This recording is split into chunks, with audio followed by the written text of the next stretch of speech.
Good morning. This is the latest AI travel news from GBNews.com.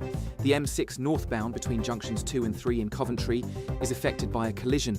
The M25 anti-clockwise is closed between junctions 16 and 15 in Poyle. There is an obstruction on the M25 anti-clockwise at junction 7 in Merstham. The A428 is closed after the A1 near St Neots. The A5 is closed after the A453. North of the border, the A83 in both directions at Loughnell Street in Loch Gilphead is restricted due to emergency roadworks causing possible delays. And on the trains, cross-country services are not running between Newton Abbot and Paignton. For more travel news, go to gbnews.com. Bold. They are under no illusion. Ray. Are you a human trafficker? Boundless. I've had enough of the nonsense, and I'm not afraid to say it. Don't get us on the BBC. Every weeknight, I tear through the headlines. The smell of gasoline. Should we be worried about it? From Westminster madness to cultural war chaos. What I'm going to do now, they are throwing things out the car as we speak. Get ready, Britain. Here we go. Patrick Christie tonight, weeknights from 9 p.m, only on GB News, Britain's news channel. Join me, Nana Okoye, for an informative, interactive news programme with a difference. It's fun. No, he didn't say that, Dave. I'm so surprised. I think there's an element of truth to that. Join me from 3 p.m. every weekend, only on GB News, Britain's news channel. Some people enjoy lazy Sunday mornings, but not me. What's the truth of the matter? So that's a very live question. Would you support him if he waters down these plans? Before the spin sets in, I'll be getting to the truth. This is personal. No soft questions, no easy answers. It's one thing if the state has rules in this country. It's another thing whether the police and others actually police them. Setting the agenda and holding those in power to account. You can't really blame her if the system is set up this way. You will not want to miss it, trust me. The Camilla Tominey Show, Sundays from 9:30, only on GB News. Westminster's full of talk, but out here, it's the real world. Am I allowed to talk then? No, that's it. This is where it matters, real people and real lives. That's what politics is all about. In fact, has Trump made a good start? No. Straight answers, no spin, and just a couple of pints. How many fingers have I got up? About 10. So join me for Lee Anderson's Real World every Friday at 7 p.m, only on GB News. The People's Channel, Britain's news channel.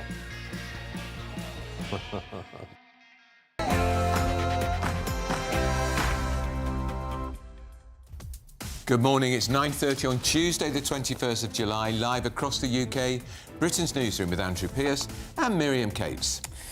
Well, is the cash squeeze about to ease? I can do something to give people some breathing space now, some help with the cost of living. Well, this morning, Andy Burnham, our new Prime Minister, says he'll remove VAT on your energy bills. But the question being asked today is how will he pay for it? This is going to cost the government £850 million. The Treasury has said the money will come from scrapping digital IDs. But this morning, Darren Jones, former Cabinet Minister and Starmer ally, has said that programme wasn't funded in the first place. Just great to be back in the Treasury after nearly 20 years, and just a huge honour to be here as Chancellor.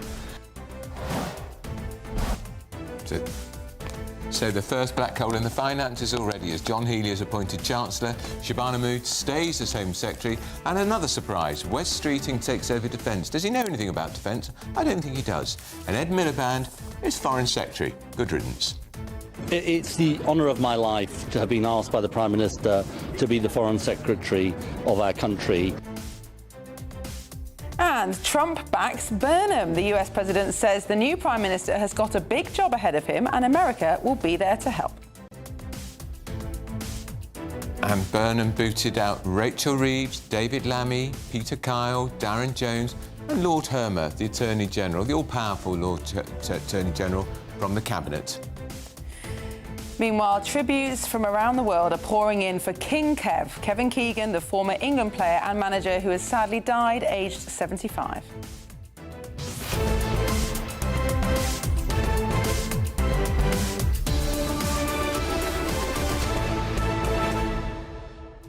Well, I thought John Healey was a really good appointment, and it just goes to show the massive speculation was all around Shabana Mahmood, the Home Secretary, and Ed Miliband. Very, very few people plumped for John Healey. I think it's an inspired choice, and I think it also means, Miriam, that as chance he would have said to Burnham, we've got to spend more on defence. Yeah. And the idea that he just pitched up in number 10 yesterday, first he knew about it. He'd have been talking to Burnham for at least a week or 2 weeks about what they're going to do in the Treasury, and none of it leaked. Yeah, that is extraordinary. Can you remember the last time a big governmental decision was made over policy or personnel that wasn't briefed out in advance? And whether or not that will last once Andy Burnham is installed properly in number 10 and his team no doubt grows. But it's quite impressive, and a couple of political commentators have picked up on that this morning, that it wasn't leaked. Can that last? Well, exactly. Also this morning, the Business Secretary, Jonathan Reynolds, he was Business Secretary, demoted to Chief Whip, back to Business Secretary. He snubbed GB News this morning. So, Mr Reynolds, we're here if you'd like to speak to us at any point this morning. We will remind you your majority is a mere 8,000 with reform breathing down your neck. You need to talk to GB News That's viewers. very extraordinary, because one of the reasons that the Labour Party wanted Andy Burnham is because they think he can win back the voters they've lost to reform, the northern voters in places in ex-industrial areas like where Andy Burnham now represents. But if they're not going to come and speak to GB News, then how are they going to have the chance to win those people back? He's also a good, God-fearing Christian man. First Catholic. John Reynolds. Okay. Yes, he is, yeah. Maybe he fears you more than he fears God. That's obviously the problem. We're here if any time if you'd like to speak to us, and also it's incredibly ill-mannered to GB News viewers and listeners not to speak to us. First though, tell me who's going to talk to us is Tatiana Sanchez with 60-second news update.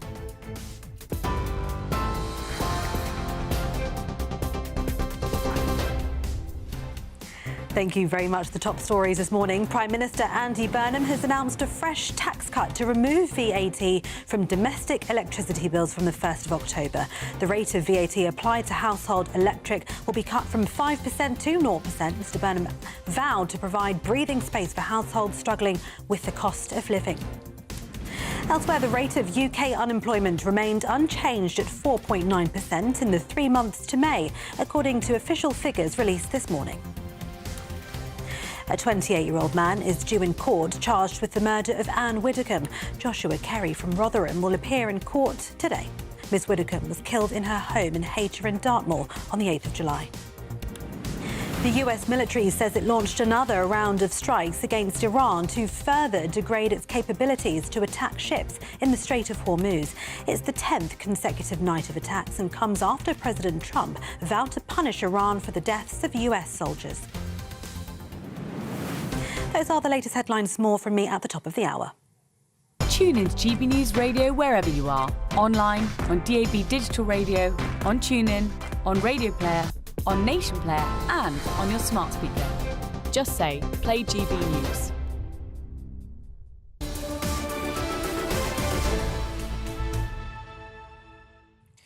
Hello, good morning and welcome. You're watching and listening to Britain's Newsroom. We're live across the United Kingdom on GB News with Andrew Pearce and Miriam Cates. And it's our first morning back together after I've had quite a long holiday. And you had a long holiday before that. Well, I was in the studio and down at it yesterday, and it was fascinating to watch the comings and goings and to see the departure of Keir Starmer, and the waters will close over him so quickly. It will be Keir who, in a matter of days, if not already, absolutely. he can make because he's made his resignation statement. He will have a resignation honours list at some point, where there'll be extra peerages and that sort of thing.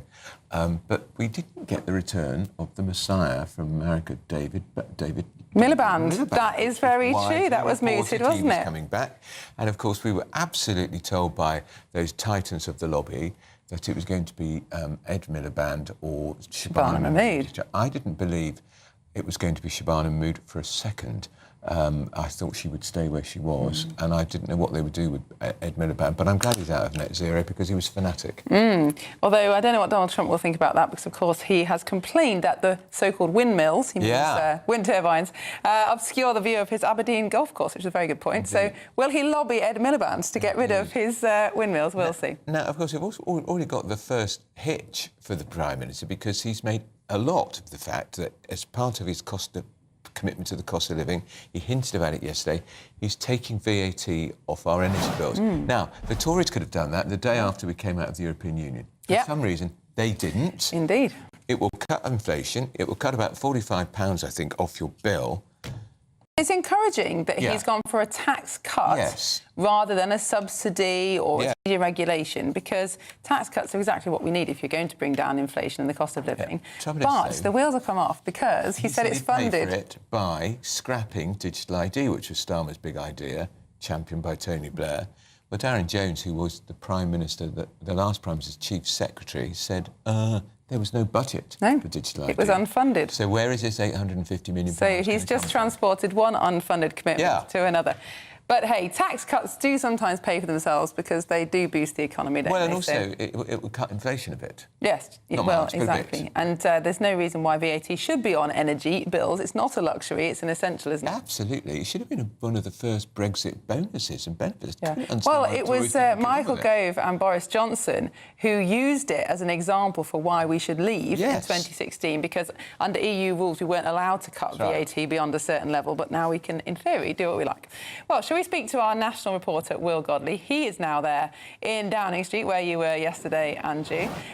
Will, it's going to be a very interesting morning of comings and goings. The first new cabinet to meet today, Andy Burnham's cabinet. Have you seen any big names so far?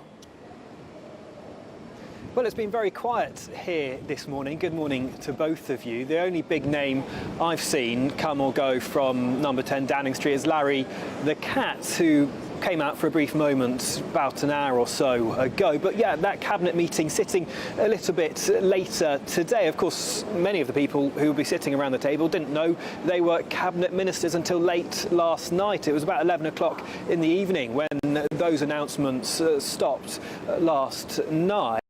But we are expecting some arrivals later on this morning, with that meeting at 12:30. And already this morning, the government in action. This announcement on energy bills and cutting taxes on them, saving households £45 from the 1st of October for about a year. And also it's forecast that this tax cut, cut of VAT, scrapping VAT on electricity bills, will also reduce inflation by 0.1 percentage points. Now, saving households £45, it's costing the government £850 million. Now, the Treasury, John Healey, had said this morning that they would be paying for this tax cut through the money that they were getting from scrapping the digital ID scheme over a 3-year period. That scheme was going to cost the government £1.8 billion. So they clearly had thought that was money that they could use elsewhere. But this morning, Starmer ally and a man who yesterday was sacked by Andy Burnham, Darren Jones, took to social media to tell the country and tell Burnham's government that this digital ID programme wasn't even funded in the first place. Presumably, John Healey would have known that. He was, up until very recently, in Starmer's cabinet. He obviously resigned due to a lack of defence spending. So not only will John Healey have to now find the money to pay for this tax cut, but also he'll be wanting to find the money to increase defence spending as well. Who else will be coming to Downing Street today and coming to this cabinet meeting? Well, Shabana Mahmood, again as Home Secretary, seen as controversial amongst the left side of the Labour Party, unhappy with her immigration reforms. And also Ed Miliband will be here, this time as Foreign Secretary. And the White House, sources in the White House were reacting to his appointment last night. They were saying that his appointment is inauspicious, saying that they're not too pleased to see him as Foreign Secretary, but sources in the White House reportedly saying they're relieved he's not Chancellor. So those ministers, amongst others, will be here for a cabinet meeting a little bit later on today. And if you're wondering how Keir Starmer spent the rest of the day yesterday after resigning, well, he was seen pictured drowning his sorrows in a pub. Well, I suppose in some ways that's the best place to go after being Prime Minister. Yeah, and he was joined in the pub by Rachel Reeves, drowning their sorrows together. Indeed. Do you remember in the general election campaign of 2024, there were a few pubs that refused to let Keir Starmer across the threshold? Will, have you heard, are there any Westminster pubs refusing to let the former Prime Minister into the bar?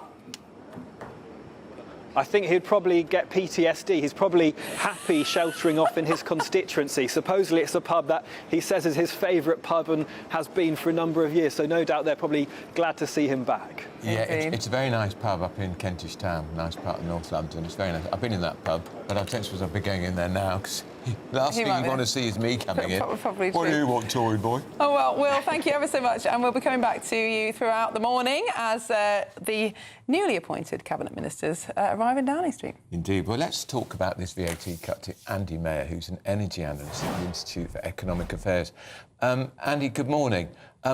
I'm always in favour of any tax cuts because we're taxed far too much across the board. But this is interesting. The Prime Minister appeared to think he was cutting this tax via the digital ID abolition, but that wasn't funded in the first place. But the most important thing, isn't it, is that he's getting rid of VAT on fuel, which the Tories should have done the day after we left the European Union. Yeah, absolutely. I'm certainly not going to criticise the government for doing something that we said they should do in 2021. And as you say, the Conservative Prime Ministers at the time, and since 2016 when Vote Leave called for this, could have done it sooner. What they are saying now and is reasonable and welcome is they're challenging the government on the detail behind it. And the saving of hypothetical spending over 3 years is not a permanent cut in spending, which is what would be needed to offset the tax cut. And this goes back to the debates between Truss and Rishi Sunak about what is responsible fiscal policy. So I think in his heart, Andy Burnham has made the right move. This is a populist measure. It's going to have immediate benefits on the cost of living for people, which they will see in their pockets, however small. But he's got to find a way to fund it in the long term. And there, the more obvious target would have been to actually cut back the cost of the net zero programme. So cutting some of the subsidies that Ed Miliband committing the government to in the latest auction round, making sure that those subsidies are linked to proper competition with other technologies, so it's not all just being poured into renewables, and making sure the cost of nuclear, for example, is reduced by deregulation, which would be executing the Fingleton Review from the last regime. So lots they could do, but this is a sensible, clever piece of politics where Andy Burnham has borrowed the populist clothes and he is delivering. Now, of course, sometimes it's a bit of a mug's game to try to fund these pledges because you can never accurately forecast how much a particular policy will cost. Because, of course, if you reduce taxes on something or if you reduce the price of something, it changes people's behaviour. Do you think it's wise to kind of continue down this tit-for-tat route where in order to make a change like cutting tax, you have to find some sort of equivalent pledge to fund it? Well, I think the point you're making is completely correct in general. And if you have a very big change in the tax system where there will be growth effects, then this goes back to what all parties have been saying about growth for the last 4 years, which is that lower taxes generally mean more investment, generally mean more growth, which means in the long run, you get more taxes on lower tax rates. So that's correct. This is too small to make that kind of difference. I mean, there will be effects. I mean, it's possible that some people who are thinking about rationing their energy in winter might have a little bit more to play with, but it'll be a rounding error. We won't be able to see it. So the goal for any government on energy remains long-term affordability and abundance of supply. And this is a welcomed measure towards affordability, but it's not going to change abundance. And for that, there needs to be more comprehensive reforms that I very much hope that the new Prime Minister and his cabinet look at bringing in the medium term. And of course, we've got a new Secretary of State for Net Zero and Energy, Miatta Van Buller. She is, I would put her on the political left of the Labour Party. I wonder if she's going to carry on with the same zeal about net zero as her predecessor, Ed Miliband. Well, I mean, the social media has already reached a verdict on her, and that's possibly unfair. I mean, she does need to be given the opportunity to correct some of her mentors' mistakes. But to date, most of her political thinking, which we've seen from her former role as the head of the New Economics Foundation, has been very much in line with Ed Miliband, if not going beyond him. So perhaps she will take the opportunity to read some of our stuff and come to a different conclusion. Well, that would be nice. We will definitely recommend that to her if we get a chance to speak to Andy Mayer, from the energy analyst at the Institute of Economic Affairs. Thank you so much for joining us this morning. I wrote a profile of this woman, Miata Van, she is really very left-wing.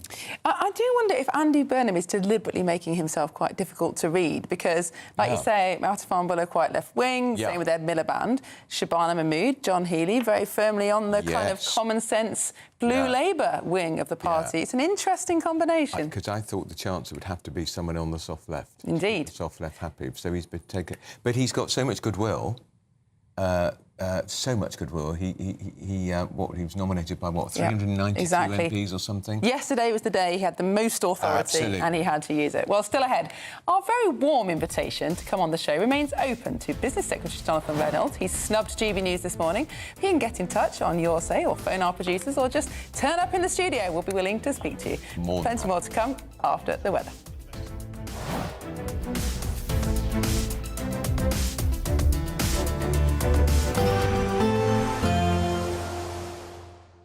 Can't wait to get in that sea. Lovely and warm. Just like the feeling of having great travel insurance. All Clear Travel Insurance sponsors GB News travel destinations forecast. Heavy rain will affect parts of Bulgaria and thunderstorms will pop up in a few places in Italy on Wednesday, but otherwise it's dry and sunny for many parts of Europe at the moment. Breezy once again for the Canaries and for Madeira. Iberia, light winds, temperatures inland up to the high 30s, widespread sunny skies. Here are those showers popping up across Italy. There's area of rain moving through parts of Greece into Bulgaria where it will be particularly heavy before drying up later this week. All Clear Travel Insurance sponsors GB News travel destinations forecast. GB News Breakfast. Every day from 6 a.m. What do you think about where we're going to get our future athletes and our Olympians from when we're telling our children, oh, you can't go out and partake in sports today because it's a bit hot? It really worries me. We have a generation that spend their life being very inactive, an awful lot of time on mobile telephones, coming up with every excuse as to not to move and not to be moving. Sport in schools is where we can catch every kid.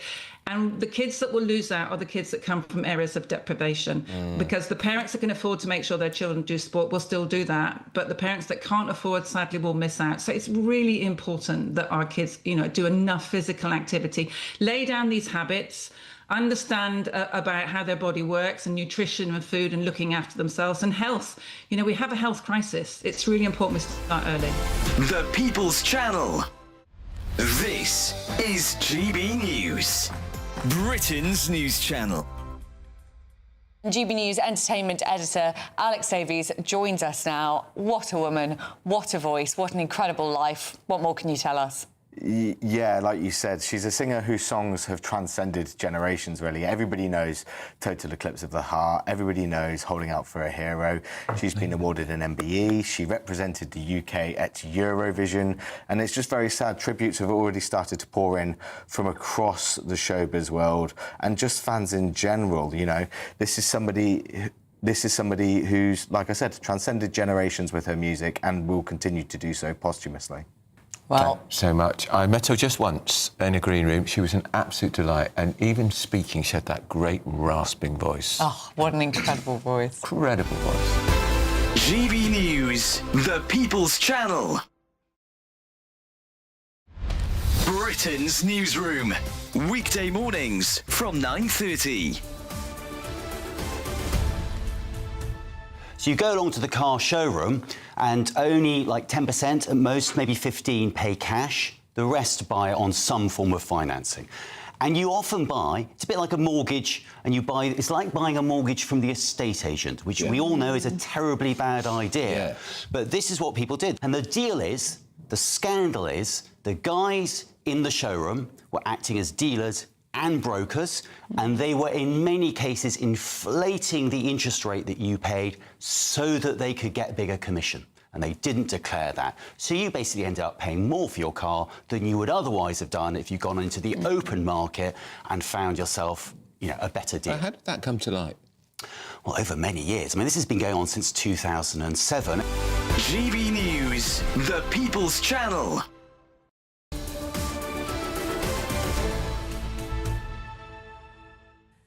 It's 8 minutes to 10. You're watching and listening to Britain's Newsroom on GB News. So the President of the United States had a, quote, very good talk with Andy Burnham yesterday.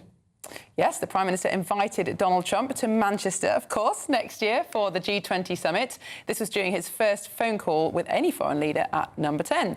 Well, we've now got the political commentator and friend of GB News, Jennifer Ewing, here in the studio.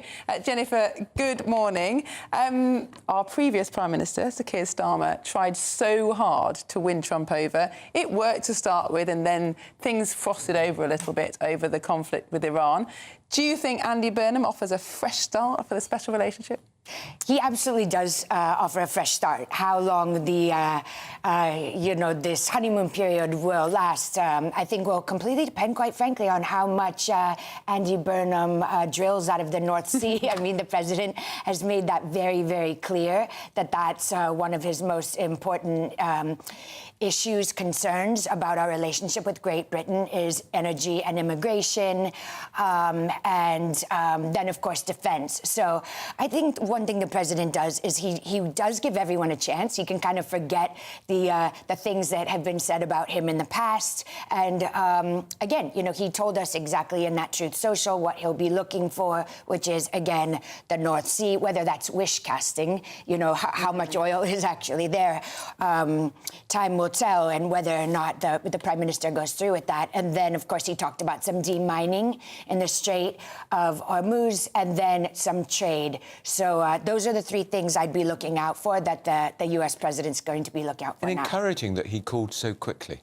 I mean, he'd only been Prime Minister for a couple of hours, and we got the tip-off that the President had called Andy Burnham, which shows he clearly wants to build some form of rapport with him.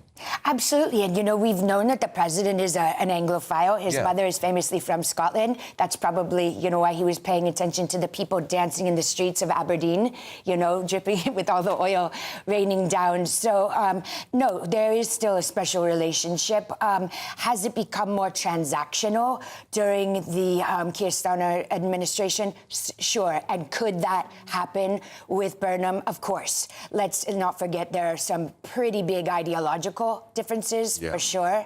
I think big state versus small state, regulation versus deregulation, and we'll see how these things go. One thing that possibly could help Burnham's cause with Trump is the appointment of John Healey as Chancellor, because John Healey gained quite a good international reputation as Defence Secretary. He was banging the drum for more defence spending.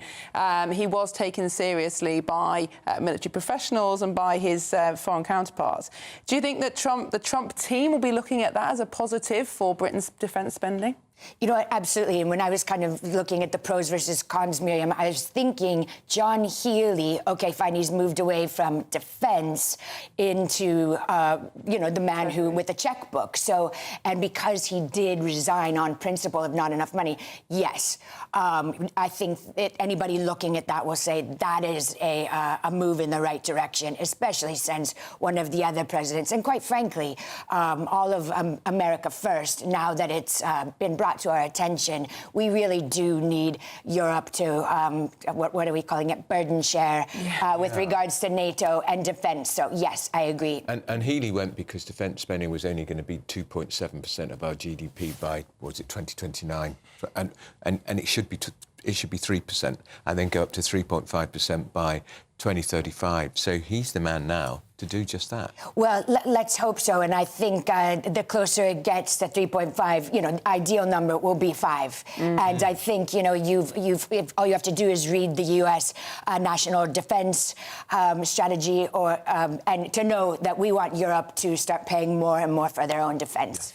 Jennifer Ewing, thank you so much for joining us. And we will be continuing that conversation with a combination of John Healey as Chancellor and now Wes Streeting as Defence Secretary. What do you know about defence? Well, we'll see. Will that provide the military boost that Britain needs? Well, he's going to be getting a lot of money to spend, isn't he? Yeah, I think he is. Well, he should be. This is Britain's Newsroom, favourite morning show on GB News. And also, along the lines of defence, we've got the Farnborough Air Show, of course, happening today. Massive display from the aerospace industry, although, for some reason, Andy Burnham is not going to be there. The first time ever, I think, that a British Prime Minister hasn't been there. I think he's got a good excuse. I think he's got other things to do. Kevin Baden will be there. All that coming up after your weather.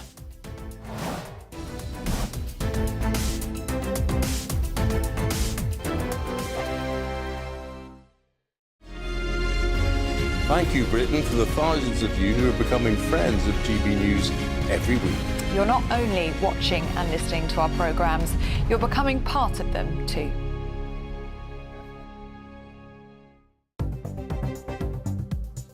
Good morning. This is the latest AI travel news from gbnews.com.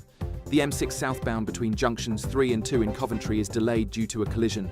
The M25 anti-clockwise is closed between junctions 16 and 15 in Poyle.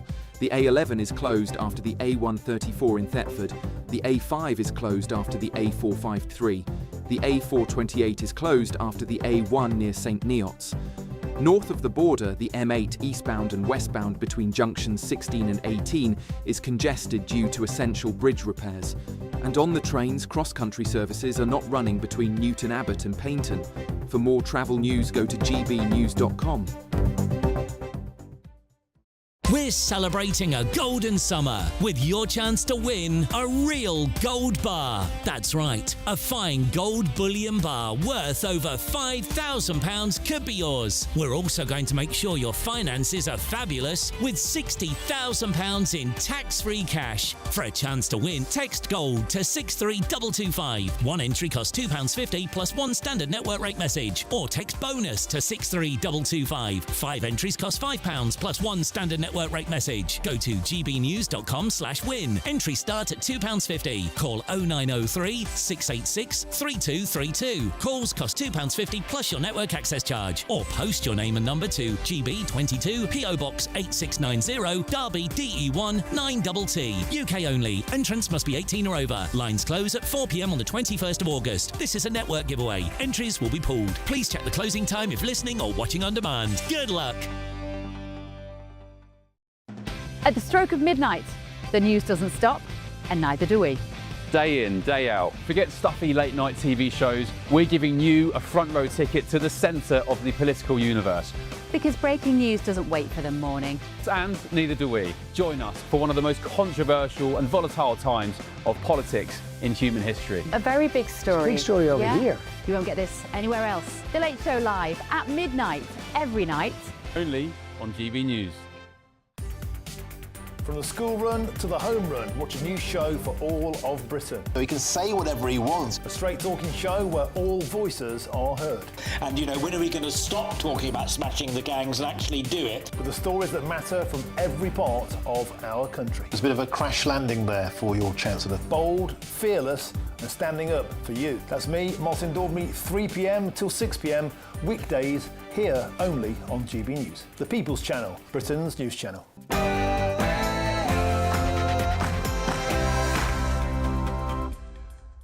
Good morning. It's 10 o'clock on Tuesday, the 21st of July. We are live across the United Kingdom. This is Britain's Newsroom with Andrew Pearce and Miriam Cates. Is the cash squeeze about to ease a little bit? I can do something to give people some breathing space now, some help with the cost of living. This morning, Andy Burnham tells us what that help is. He's going to remove VAT in your energy bills, which could have been done the day after he left the European Union.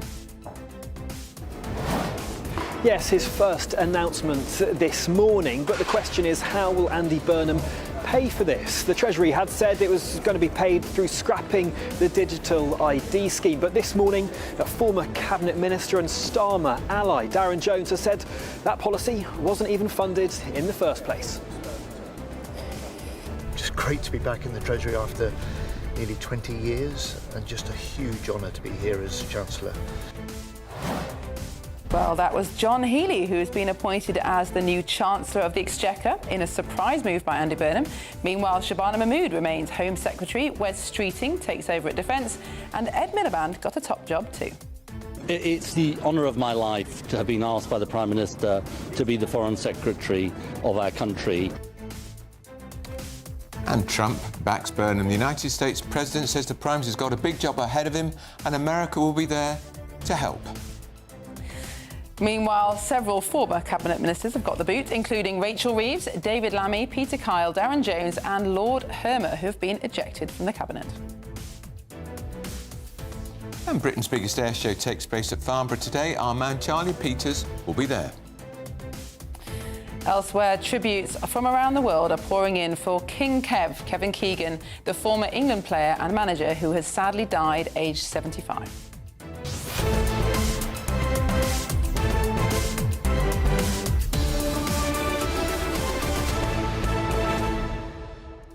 Now, Andrew, one of the things that Andy Burnham has to do is raise Labour's poll rating, because really the reason that Starmer was kicked out by the backbenchers is because Labour were going down and down and down in the polls. Now, Andy Burnham, 33 days ago, got 55% of the vote in Makerfield, proving that he can win votes back to Labour. But one thing they've got to do is come and talk to our viewers. They do, and the Business Secretary, Jonathan Reynolds, has snubbed GB News today. He had an invitation for him. He declined it. He spoke to all the other broadcasters. So, Mr Reynolds, with your 8,000 majority, with reform breathing down your neck, we just remind you we're here to speak to you at any point this morning. And as you can see on the screen now, there are 2 empty chairs in 2 different studios, either of which we would be pleased to welcome you to at any point during this programme and throughout the day. I'm sure our other presenters on GB News are very happy to speak to you. More than happy to speak to. Somebody who will talk to us is Tatiana Sanchez with their 60-second news update.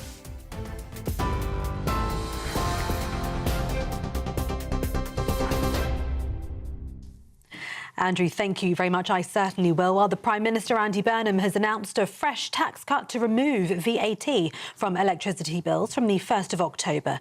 The rate of VAT applied to household electricity will be cut from 5% to 0%. Mr Burnham vowed to provide breathing space for households struggling with the cost of living. In his first speech to the nation in Downing Street yesterday, he said he wanted to bring forward the biggest changes in the last 40 years to British politics. We'll make this moment a circuit breaker for Britain, bringing forward the biggest changes in the last 40 years. A new political model and a new economic model. Former Defence Secretary John Healey was selected as Chancellor in a shock move praised by military chiefs that could signal a boost to defence spending. Elsewhere, Angela Rayner returns to number 10 as Housing Secretary. Shabana Mahmood retains her position as Home Secretary and Wes Streeting takes on the role of Defence Secretary. President Trump said the UK's new Prime Minister has got a big job ahead of him but will be able to do it. Reform Party Chairman Lee Anderson spoke to GB News. It's the same old people. All they've done, it's a shuffle. Just shuffled the same old faces around. Some of those faces have been around that place for donkey's years, and that's all it is. It's the same people. It's a bit like having a failing football team, guys, and all you do is just swap the positions of the players. So I don't really recognise any new places in the odd one, to be honest. But you know, like I said to you yesterday, the problem that Andy Burnham's got is he may set off with good intentions, but he's got the same 400 backbench MPs behind him. And if they don't want him to do something, he won't be allowed to do it. Former Chief Secretary to the Prime Minister, Darren Jones, said the digital ID project was unfunded and questioned how the VAT cut would be paid for. In a post on X, he said it's a simple way for families to save a few quid and to mechanically help to keep inflation that little bit lower. But he goes on to say that the digital ID programme was unfunded, adding the government will have to set out how it will pay for its new policies at the budget. And the leader of the Liberal Democrats, Sir Ed Davey, says the announcement is not the best way to help with the cost of living, saying it's not very big. Elsewhere, a Russian warship has carried out a live-fire military exercise around 40 nautical miles off the UK coast. The vessel, which was shadowed by a Royal Navy ship, carried out the artillery manoeuvres south of Plymouth yesterday. A Ministry of Defence spokesperson said the Royal Navy monitored that exercise throughout, continues to track the vessel's activity closely and stands ready to protect UK national security.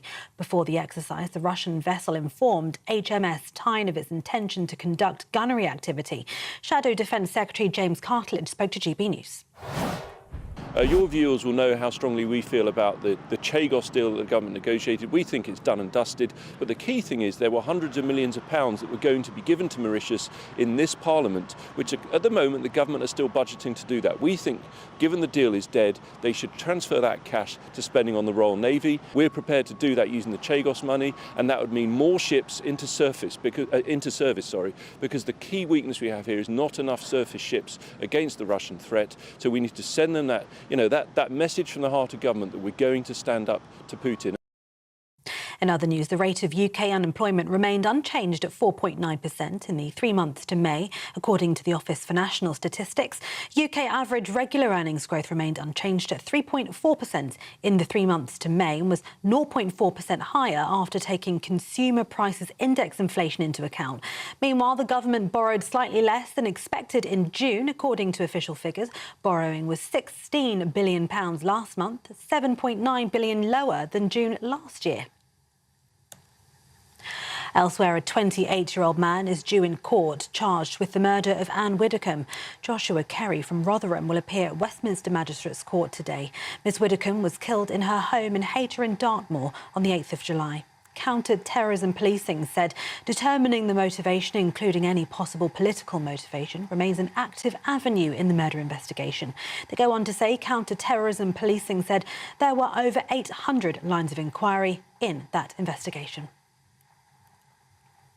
Finally, the US military says it launched another round of strikes against Iran to, they say, further degrade its capabilities to attack ships in the Strait of Hormuz.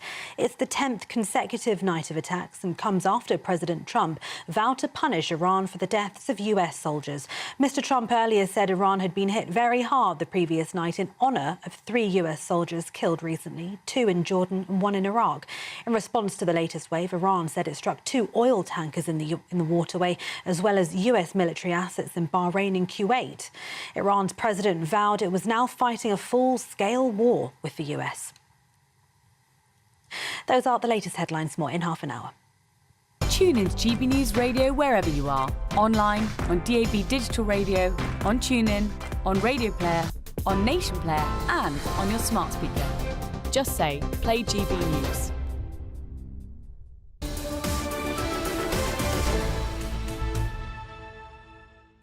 Hello and welcome. This is Britain to Newsroom live across the UK on GB News with Andrew Pearce and Miriam Cates. Well, you've been getting in touch on gbnews.com/your say. Let's have a look, Andrew, what people are saying. Some response to this tax cut, puny as it may be. Jackie says £45 a year is nothing. That equates to 85 pence a week. That won't even buy a loaf of bread. That's a very good point. Yes, there's not a lot you can buy for 85p. Packet of Rich Tea biscuits, though, which we will be enjoying later. We will. Colin says Trump's being polite, it's diplomatic. Actually, that is true. Trump starts off in this way, doesn't he? Praising foreign leaders. Well, he was very charming that way. to Starmer at the beginning, wasn't he? And then this is, you would have witnessed this, Andrew. David says, does Burnham really think that removing the lectern, this is from outside of number 10, will signal significant change? It's cheap posturing. Well, I did think that they made too much fuss about that. From where I was in Downing Street, you could see 2 microphones. What I couldn't work out is, was he speaking from an auto cue? Was he speaking from the heart? Were there notes for him? I suspect there was an auto cue. Well, somebody in the papers I saw, I can't remember who, reported that he had actually memorised it, which is why it was a little bit stilted. I'm not sure the best... It's very hard to memorise a speech. It takes a long time.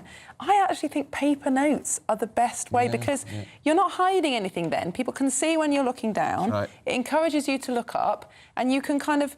you can take in some words and then repurpose them in a way you just can't do on autocue, because for viewers at home, for us reading the autocue, we can only see about 10 words at a time. It's quite hard to know how to phrase it, isn't it? Yeah. So if you're delivering an impassioned speech, autocue, I don't think, does give the most genuine... I can remember when Ed Miliband was making his keynote speech at Labour conference some years ago when he was Labour leader. It emerged that he did it without notes. Yeah. And if he said, oh, didn't he do well? And then it emerged he'd missed out an entire chunk of the speech, which was about the economy.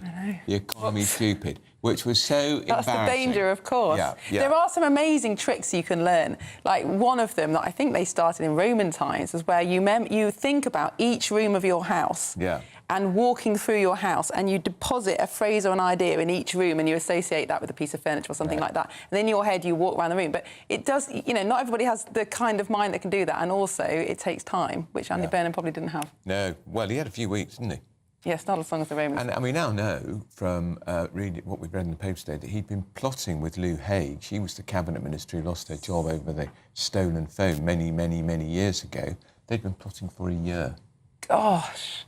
A year to bring down... And it didn't leak. Again, it didn't leak. No. This is very interesting. Yeah. What are all these political hats going to do with no leaks to write about, Andrew? Trust me, the leaks will start. They all Someone will become disgruntled, won't Yeah, because that's what happens. It's disgruntlement. Yeah. And people get dejected and disillusioned and they start to talk out of turn. Well, we can at least live in this kind of new rosy era for a day. Let's do that. Well, this morning, his big announcement, Andy Burnham has said he will cut VAT on electricity bills, I should say, using the cash from Sir Keir Starmer's scrapped digital ID scheme. Later today, the Prime Minister will host his first cabinet meeting. We'll be in Downing Street for that. Let's go and speak to our national reporter, Will Godley, who is there right now. Will, I think we're expecting them about 12:30. That's exactly right. 12:30, that cabinet meeting beginning. So in the minutes before that, we will see cabinet ministers begin arriving, and no doubt one of the top things on their agenda is where they're going to be finding money to pay for all of Andy Burnham's promises. The first one, of course, that he made this morning of scrapping VAT on electricity bills, saving families some £45 over the year when it comes into effect from the 1st of October, but costing his government £850 million. Now, the Treasury had said they would be paying for that through scrapping the digital ID scheme, this scheme that over 3 years was going to cost £1.8 billion. However, Darren Jones, who of course was one of Starmer's right-hand men, he was a Starmer ally, he was around the cabinet table, but sacked by Andy Burnham yesterday, now a thorn in his side and sounding a little bit more like an opposition leader than a member of the Labour Party, telling people on social media today that digital ID scheme wasn't even funded, and urging the government, this new government, to set out how they will pay for things at a budget when that will take place later on this year. So seemingly already Andy Burnham has a thorn in his side, and perhaps that's something that they'll be talking around the cabinet table a little bit later on. Certainly some new faces there as well. 15 newbies into this cabinet. 12 people who were in cabinet under Sir Keir Starmer are now back, some of them in new roles, the likes of John Healey and Ed Miliband. Shabana Mahmood, though, back in her role as Home Secretary. But along with Darren Jones, 11 other former cabinet ministers faced the sack yesterday from Andy Burnham. Are they also going to be causing him trouble as Andy Burnham takes to Downing Street and becomes, well, is Britain's new Prime Minister and sets out his plan for the country? That's Will Godley in number 10. Thanks a lot, Will. We'll be back there, of course. The first cabinet meeting under Andy Burnham, which will kick off around 12:30, and there'll be a lot of jostling. Well, they get there early, of course they will, because there'll be a lot of gossip before they get into the cabinet room, in that room just outside. I'm sure there will. It's owed to be a fly on the wall there, Andy. And I wonder how well he chairs meetings, if he's a good chairman. I mean, well, plenty of practice. Well, as a regional mayor, that's a lot of the job, isn't it, chairing? So, yeah, perhaps he's experienced at it at least. Well, we've got a new resident of number 11, Downing Street, John Healey, or will have soon. Someone else who would like that job is Robert Jenrick. He's Reform UK's Treasury spokesperson. Robert, good morning. Thank you so much for joining us on GB News. Were you surprised by the appointment of John Healey as Chancellor? Well, hi, good morning, Miriam. Not especially. Look, I think that John Healey is a good man. He'll work hard. The question is whether that's enough. And, you know, he was last in the Treasury when he was Gordon Brown's junior minister, and we all know how that went. On the strength of this morning's announcement from Andy Burnham, I think the answer is they're going to go an inch when actually the public want them to go a mile. This is just tweaks around the edges. They're announcing a cut of VAT from energy bills, which in fact only applies, remember, to electricity bills. So any of your viewers who have a gas boiler, not going to help them at all.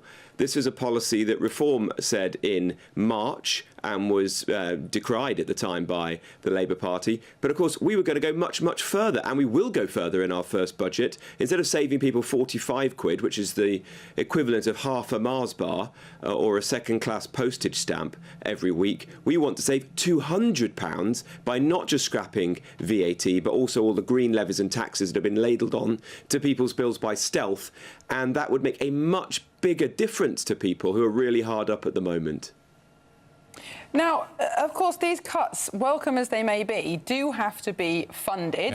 Yeah. The Treasury have already come under fire for the fact that the digital ID scheme was not properly funded. You've tweeted about that this morning. You think by maximum only a quarter of it can possibly be properly funded. But of course that same question will be asked of Reform. You want to cut taxes, you want to improve the cost of living. Everybody in the whole country surely will be behind the idea at least.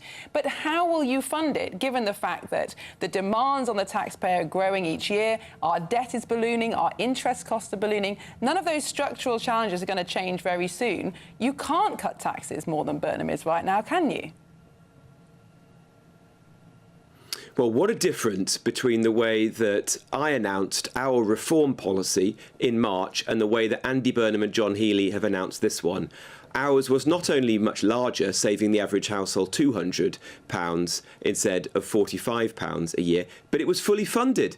I said that we were going to make big savings by cutting the net zero subsidies, things like giant grants given to people to install heat pumps and electric vehicles and for experimental technologies that may or may not even work, like carbon capture and storage. Here, they said that it was going to come from scrapping the hated digital ID scheme, only for the guy who was in charge of that scheme to immediately tweet that it wasn't funded at all. And so we're going to have to wait now a number of months to find out how John Healey is actually going to fund this.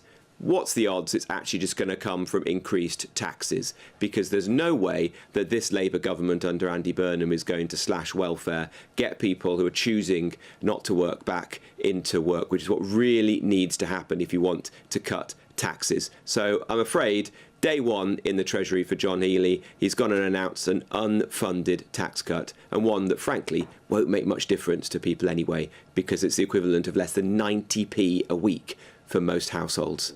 And what of defence spending, Mr Jenrick? We know that that Healey quit the government on a point of principle because he thought the defence investment plans, I think his words were, left the country unsafe. They found a little bit more money under the previous defence secretary, lasted about 5 minutes. Do you have hope, now we have a Chancellor there who is committed to increasing defence spending, that actually money will be found for defence because we're falling way behind our European counterparts? Well, I don't see how John Healey can credibly do anything other than significantly increase defence spending. He literally resigned as the Defence Secretary, saying that Keir Starmer was leaving this country defence-less. And so he's going to have to find several £billion more, and very quickly, by the time of his first budget. Where's he going to find the money? That's the big question. Is he going to find it by cutting waste in welfare, by scrapping foreign aid to rich countries, by getting rid of the net zero subsidies, by slashing the quangos and civil servants that are out of control, the things that Reform have said that we would do, and which amount to almost £50 billion of savings every year? Or is he going to increase taxes?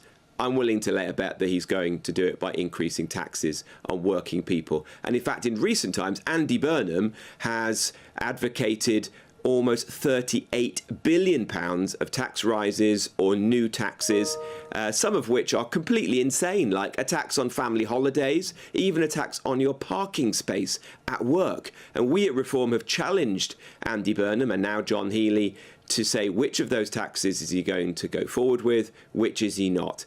And it is very important that they come clean about that, because otherwise you're going to see massive uncertainty. That's what bedeviled Rachel Reeves and Keir Starmer when everybody was worried about which tax is going to go up for months and months. It caused massive damage to the economy and to investment in the UK.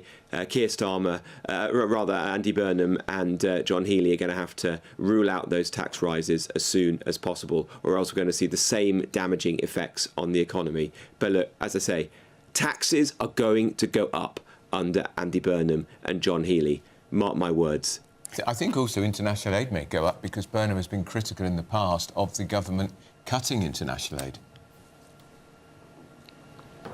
Yeah, well, look, we've read in the papers that Ed Miliband's price for being denied being Chancellor and getting the consolation prize as Foreign Secretary was for foreign aid to start to go up again. Even Keir Starmer didn't do that. Even he cut foreign aid in order to fund other priorities that the British people actually care about. So it sounds like you're going to see Andy Burnham and Ed Miliband raising your taxes to pay for foreign aid, sending money overseas rather than ensuring that it's in the pockets of British people. Well, look, that is as far removed from what a Reform government would do as is possible. We're going to put the interests of the British people first when it comes to tax and spend every time. Well, but there are some potential areas of common ground, though, aren't there, with the new Burnham government? One of the things Andy Burnham has talked about is reindustrialisation, a break from the past, bringing back the kind of working-class voters that Labour have lost and Reform have in some ways gained from. Are you worried that Burnham is going to push back into Reform territory, that perhaps he is the one who could stop Nigel Farage becoming Prime Minister at the next election? Well, look, I want to reindustrialise our country. I'm deeply worried about the loss of heavy industry, car manufacturing, steel, ceramics, glass, all being lost in recent times, and new industries of the future as well, struggling, like AI, which are very energy intensive as well. But the answer to that is to lower our energy prices. At the moment, a factory in somewhere like Manchester would have energy prices 5 times that of the United States. That's not competitive. It cannot last. That's why those jobs are being lost at the moment and factories are closing. Reform is a very clear answer to that. We're going to go for cheap and reliable energy, scrap the net zero targets, get rid of the Climate Change Act, drill for as much oil and gas as there is in the North Sea, you name it. Unfortunately, Andy Burnham, although he talks the talk on reindustrialisation, is still wedded to net zero. In fact, he's appointed as the new Energy Secretary, Miatta Fatunbulla, someone who will not be well known to your GB News viewers, but is unbelievably even more extreme and zealous on net zero than Ed Miliband. I mean, it's almost impossible to think you could find someone like that, but she is. And so there's a complete contradiction at the heart of this government. A professed care to reindustrialise and to support the communities of the Midlands and the North that I represent, that Andy Burnham represents in Makerfield, but a net zero zealotry which is doing precisely the opposite and in fact is going to destroy what little remains of our heavy industry and prevent us from seizing the opportunities of the future for other energy intensive industries like AI and tech. All right, that's Robert Jenrick, who is the Reform UK economic spokesman. Now, up next, we're waiting to hear from Jonathan Reynolds, the Business Secretary. Who snubbed GB News? Perhaps he's missing in action, but we're not missing action, so we'd like to hear from him. Kevin Maguire is here, of course. No, he's not here. He's not here either. He is just like Jonathan Reynolds. He's done a runner. Gone so AWOL. Piers Pottinger will have the floor to himself, and we will very much enjoy that. This is Britain's Newsroom on GB News. Do you trust what you're being told? Good, because neither do I. Those are just facts. I'm Alex Armstrong, and on my show, we'll expose the spin. Well, I want to answer that, because you didn't let me last time, because you always speak over me. The broken promises. To deny that is denying the truth. And the hypocrisy. Needs to stop. You think we can allow? Politics, policy, parliament. Nothing is off limits. No sugarcoating, no fear of offence, just the truth laid bare. Tune in every Saturday and Sunday at 9 p.m. for Alex Armstrong Tonight, only on GB News, Britain's news channel. 5 hosts, 5 opinions, 5 fearless debates, 5 unfiltered takes on the day's news. 5 reasons not to be anywhere else on Saturday night. This is the Saturday 5. You got me. You got me good there. Britain's biggest Saturday night TV show. It's not a bad brand. Yeah. Uncensored. Very, very racy tonight. On the unpredictable. What did she say? Can you translate it for us? And always entertaining. And how can a country go from being led by William Wallace Saturday nights from 6 p.m. only on GB News, the People's Channel. Britain's news channel. You're going to want to stay tuned, trust me. Join me, Nana Akwe, for an informative, interactive news programme with a difference. It's fun. No, he didn't say that, Dave. I'm so surprised. I think there's an element of truth to that. Join me from 3 p.m. every weekend, only on GB News, Britain's news channel.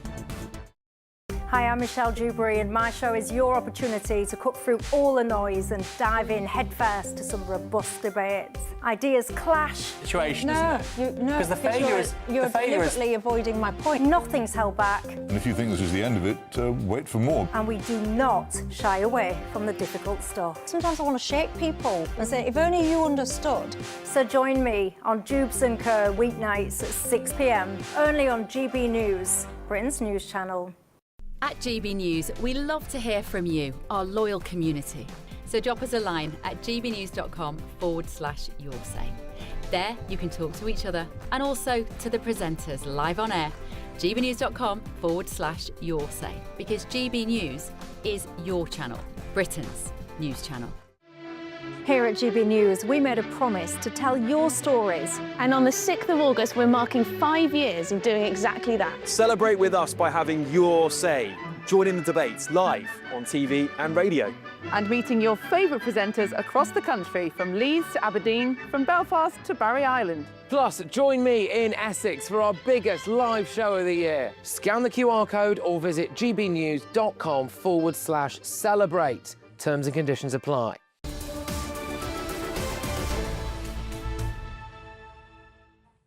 Good morning, it's 27 minutes past 10. You're watching and listening to Britain's Newsroom. We're live across the United Kingdom with Andrew Pearce and Miriam Cates. And we're joined by our panel, well, at least half of the panel. That's Piers Pottinger, who's the better half Panel of the panel singular. anyway, because Kevin Maguire, my sparring partner from the podcast, he's not here. The Thank floor you. is yours, Piers.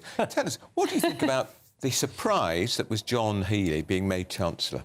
Well, John Healey is one of those politicians who they love to call a safe pair of hands. That normally means they don't do anything and just keep their head down and do what they're told by their boss, in this case, Burnham. But Healey did take a stand and was admired for it. I'm told by my friends in the military this morning they're aghast at the idea of Wes Streeting being Defence Secretary. Who knows nothing about it? Aghast.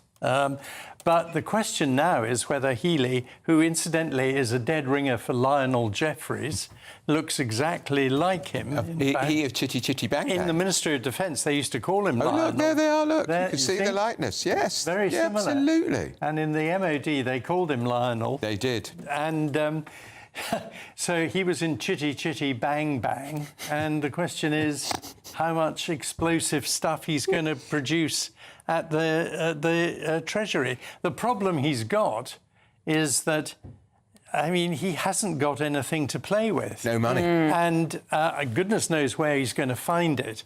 And Burnham's making or hinting at all these crazy ideas of dragging us back to the 70s and reindustrialising, giving people this, giving them that. Where's the money coming from? He wants to nationalise Thames Water, and that's going to cost him $20 billion alone. Just to do that. And also nationalise. The reason these businesses are not nationalised is, if possible, they were even worse run when they were run by the government. And the thought of them being run by this shower is very depressing. I mean, Thames Water, though, perhaps is a bit of an exception to that. Yes, it has been unbelievably poorly run and exploited by various corporate interests, and the problem it probably does have to be nationalised. But the problem with that is it's got so much outstanding debt. Will that be loaded back onto the taxpayer, or can the government persuade the creditors to reduce their debt? Well, they can persuade them to reduce it a bit, but only within reason. And then they've got to still run the thing, and that costs a lot of money.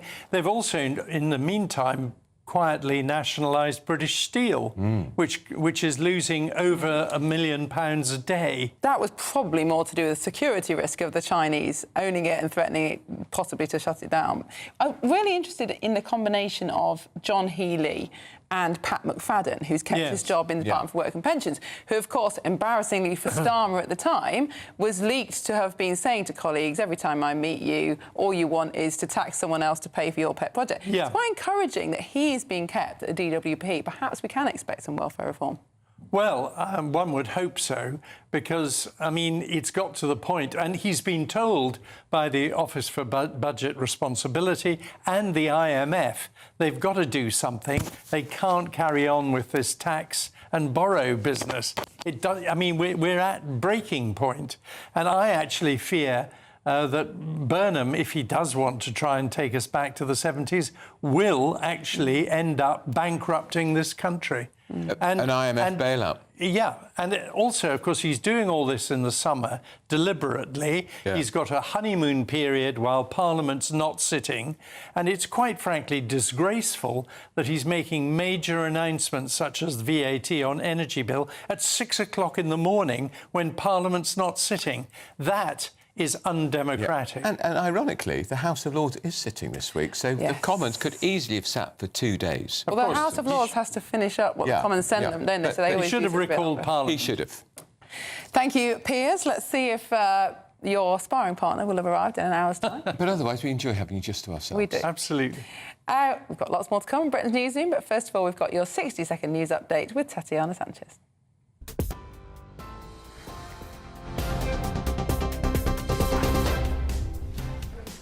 Good morning. The top stories at 10:30. The Prime Minister, Andy Burnham, has announced a fresh tax cut to remove VAT from domestic electricity bills from the 1st of October. The rate of VAT applied to household electricity bills will be cut from 5%. Mr Burnham vowed to provide breathing space for households struggling with the cost of living. The rate of UK unemployment remained unchanged at 4.9% in the 3 months to May, according to the Office for National Statistics. A 28-year-old man is due in court charged with the murder of Anne Widdecombe. Joshua Kerry from Rotherham will appear at Westminster Magistrates Court today. Ms Widdecombe was killed in her home in Hayter in Dartmoor on the 8th of July.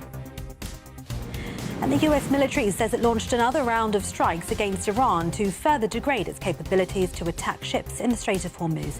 It's the 10th consecutive night of attacks and comes after President Trump vowed to punish Iran for the deaths of US soldiers. Those are the latest headlines. For more at 11 o'clock. Tune in to GB News Radio wherever you are. Online, on DAB Digital Radio, on TuneIn, on Radio Player, on Nation Player and on your smart speaker. Just say, play GB News.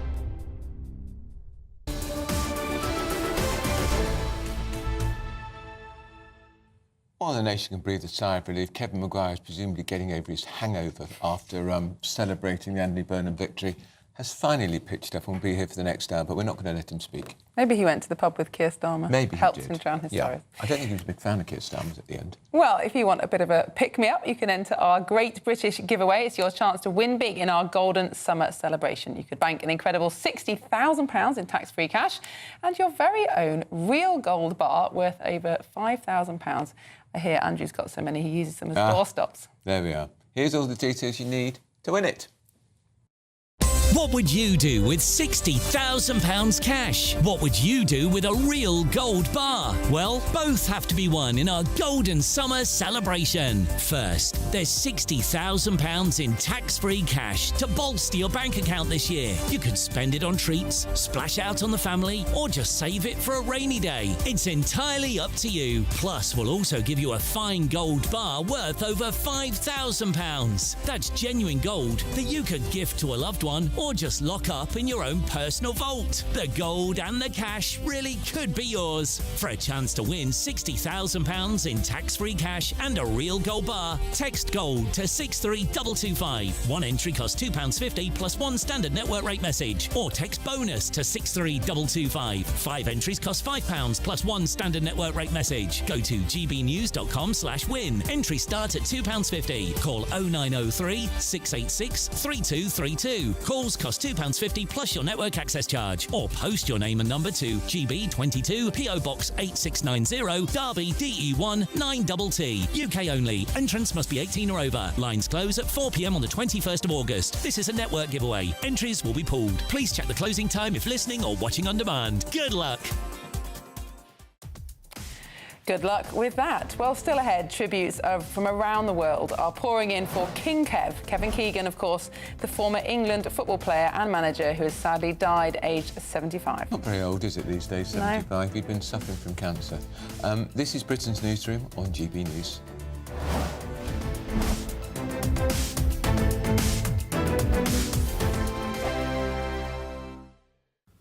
Hello, very good morning to you. Welcome to the latest update from the Met Office for GB News. High pressure continues to dominate the weather across the UK, bringing widely warm and dry weather to the vast majority. But cloudy, showery and cool conditions remain for parts of Northern Ireland and northern Scotland as we start the day. And that's because high pressure is now situated to the west, and around that high we've got this northwesterly airflow bringing Atlantic cloud, bringing some light showers, but actually for much of the country away from those exposed northwestern areas, plenty of warm sunny spells. Bit of cloud coming into the east and central areas. Where we've got the sunshine though, temperatures up to 26, 27 Celsius in the warmer spots, South Wales, southwest England.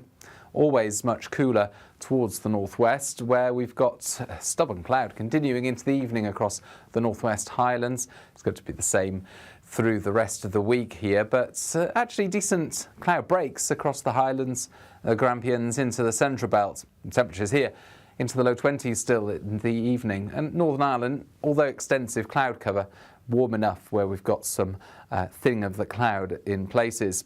Plenty of clear spells then across England and Wales at least overnight. And we keep largely dry weather up and down the country, but always the exception, northern Scotland. It continues to be showery here with a keen breeze, and some showers just trickling into eastern parts of England at times. Clearer skies towards the south and southwest, and a warm night, but not particularly uncomfortable. We're looking at the mid-teens, and in some spots down into the single figures where we've got some shelter from the cloud and the breeze. We start Wednesday then with a lot of fine and dry weather, a bit more cloud, especially through parts of central UK, coming down that east coast and continuing to see those light showers for northern Scotland. Best of the sunshine once again, Wales and the southwest, where temperatures reaching 26 or 27 Celsius, cooler near some exposed coasts. Thank you, Britain, for all of you who listen to GB News Radio. Whether you're at home or on the go, you're making us Britain's news channel and Britain's radio station.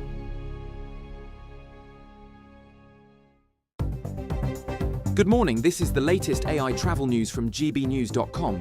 There is a collision on the M25 anti-clockwise between junctions 6 and 5 in Sevenoaks. The M25 anti-clockwise between junctions 16 and 15 in Poyle is closed. The A11 after the A134 in Thetford is closed. The A5 after the A453 is closed. The M6 southbound between junctions 3 and 2 in Coventry is affected by a collision. In Scotland, the A83 at Kennecraig is restricted in both directions due to roadworks. And on the trains, cross-country services have no trains between Newton Abbot and Paignton, and East Midlands Railway services are running a reduced service. For more travel news, go to gbnews.com.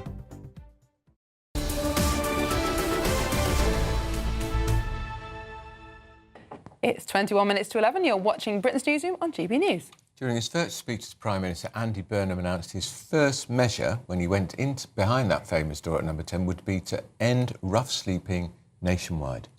Now, I will soon go through that door behind me and issue my first instruction to end rough sleeping in our country. Well, back in 2017, as the Mayor of Manchester, Andy Burnham pledged to end rough sleeping in that city entirely. But just 2 years later, he was forced to admit he would fall short of his goal. And in fact, since 2021, the number of rough sleepers in Greater Manchester has doubled as of last year. Well, Kevin Dooley, the co-founder of Men's Wellness Gathering, joins us in the studio. Kevin, good morning. Thank you so much for joining us. You've experienced homelessness yourself. Does it mean a lot to you to hear somebody in the position of Andy Burnham to tackle this as one of the major issues of his government? I think people they buy into this urban myth that follows politicians. They seem to take it through their career with them. And the urban myth around Andy Burnham is that he fixed homelessness. He fixed rough sleeping in Manchester, which is not the case, as you've just found out. But like, sir, I see it as £340 million he's pledged for people living in bed and breakfast, for rough sleepers, for people living in temporary accommodation, for people sleeping outside Wyndham Theatre on Charing Cross Road. He's gave £340 million. And we're talking about the people that are lying sleeping on the streets of London, served for this country. They're veterans. You know, they put their life on the line, you know. He's not putting his life on the line, even though he did give 15% of his wages towards homelessness. Yeah. But again, £340 million and 15% of Andy's wages is not going to cut it. It's a multifaceted crisis, and it's complex. And there's a lot of variables we need to look at that the government don't look at. I mean, he's just turned around and went, it's all going to get better. Everything's going to get better. There's £340 million. But for the next 3 years, where's £340 million going to go in the next few years? It's going to build more shelters, more temporary accommodation. But it's not going to give what people need. They need sustainable accommodation. Because the main problem with temporary accommodation, Andrew, is it's temporary. You know what I mean? Yeah. That's it. It's temporary. And where do people go? And how long have they got in there? Well, one of the schemes that has been tried in Manchester that is championed by the Centre for Social Justice is this idea of housing first.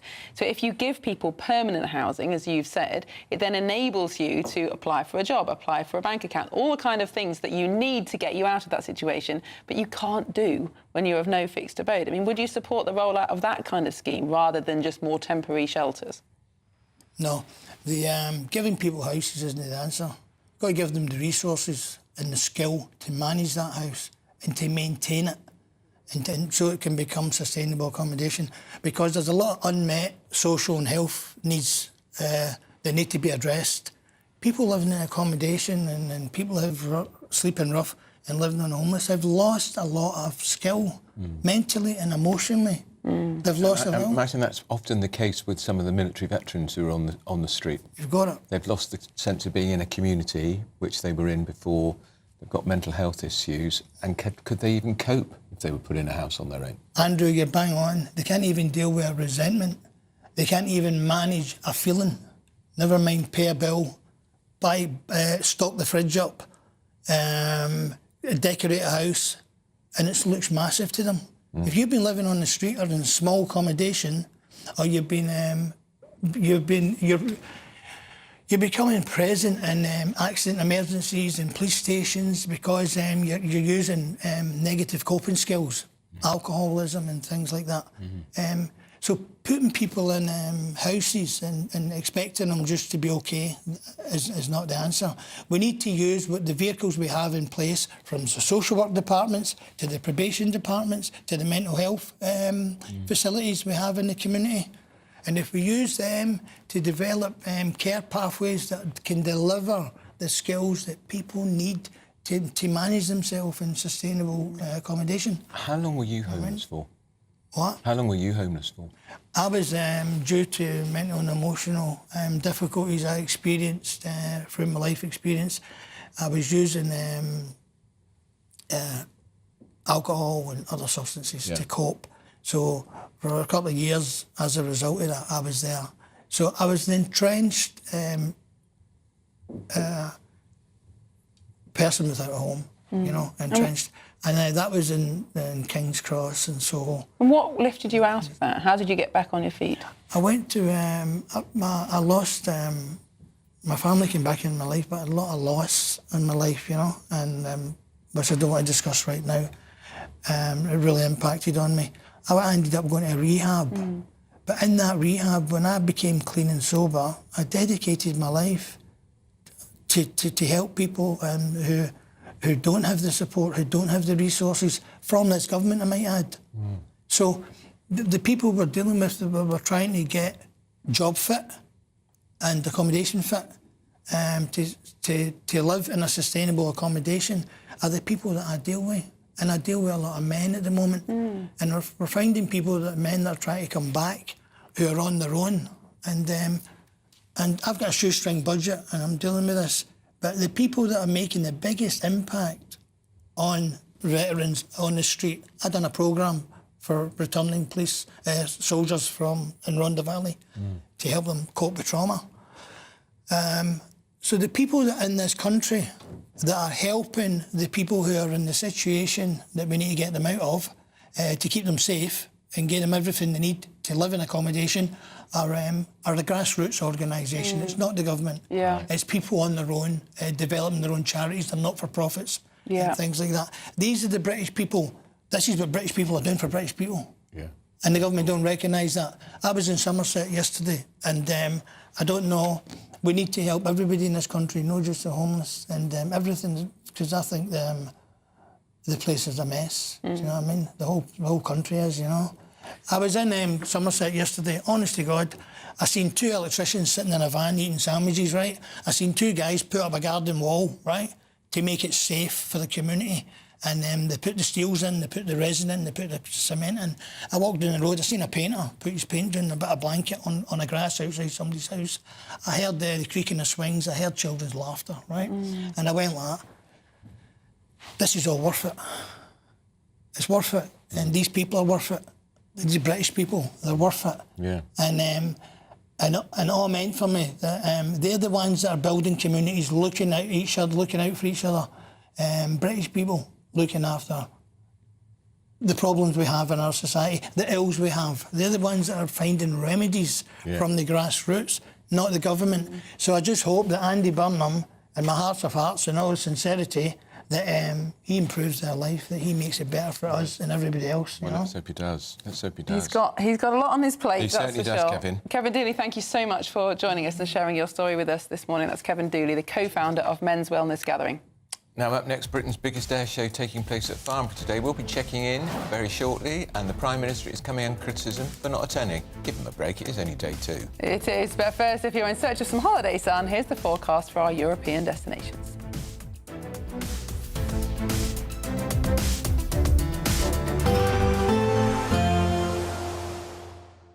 I forecast a perfect holiday in the sun. Weather looking good then? For sure, and no worries about our travel insurance. All Clear Travel Insurance sponsors GB News Travel Destinations forecast. Heavy rain will affect parts of Bulgaria and thunderstorms will pop up in a few places in Italy on Wednesday, but otherwise it's dry and sunny for many parts of Europe at the moment. Breezy once again for the Canaries and for Madeira.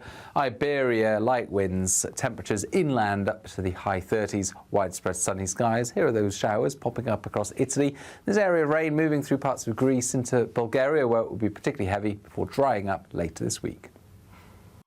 All Clear Travel Insurance sponsors GB News Travel Destinations forecast.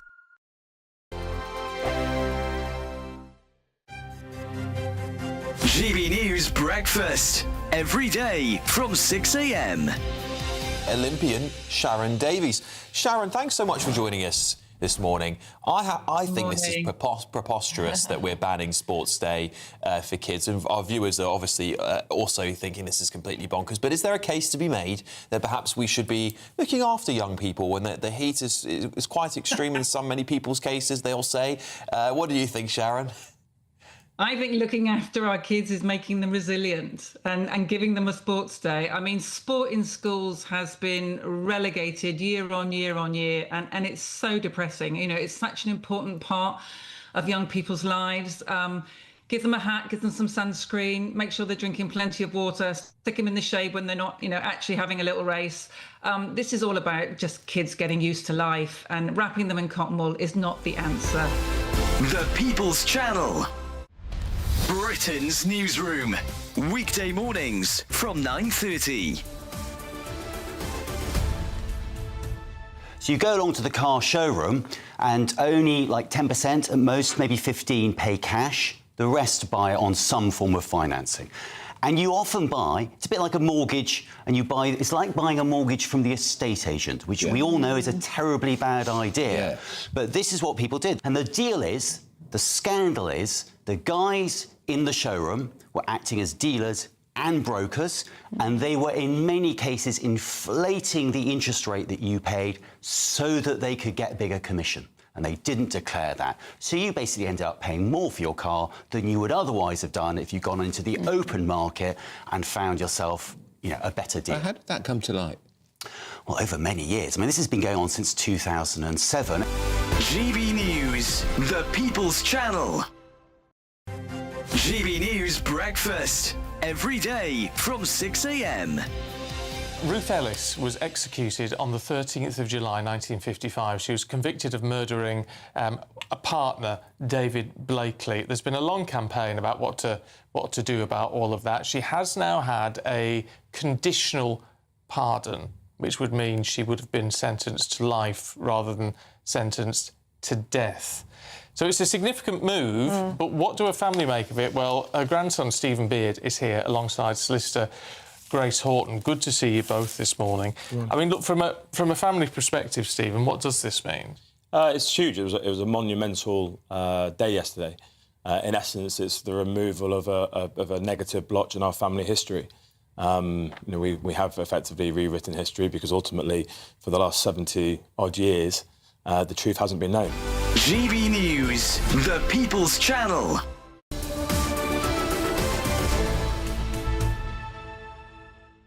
Well, it is 9 minutes to 11 and you're watching Britain's Newsroom on GB News. It's day 2 of the Farnborough International Air Show. I'm not terribly excited by that, are you? Hey, I quite like shows. I was dragged around quite a few as a child, but I think they're very exciting. I used to go to one in Fairford when I was a child. Oh, yes, yeah, that's a good one. That was quite a big one. I think it was quite a lot of military planes.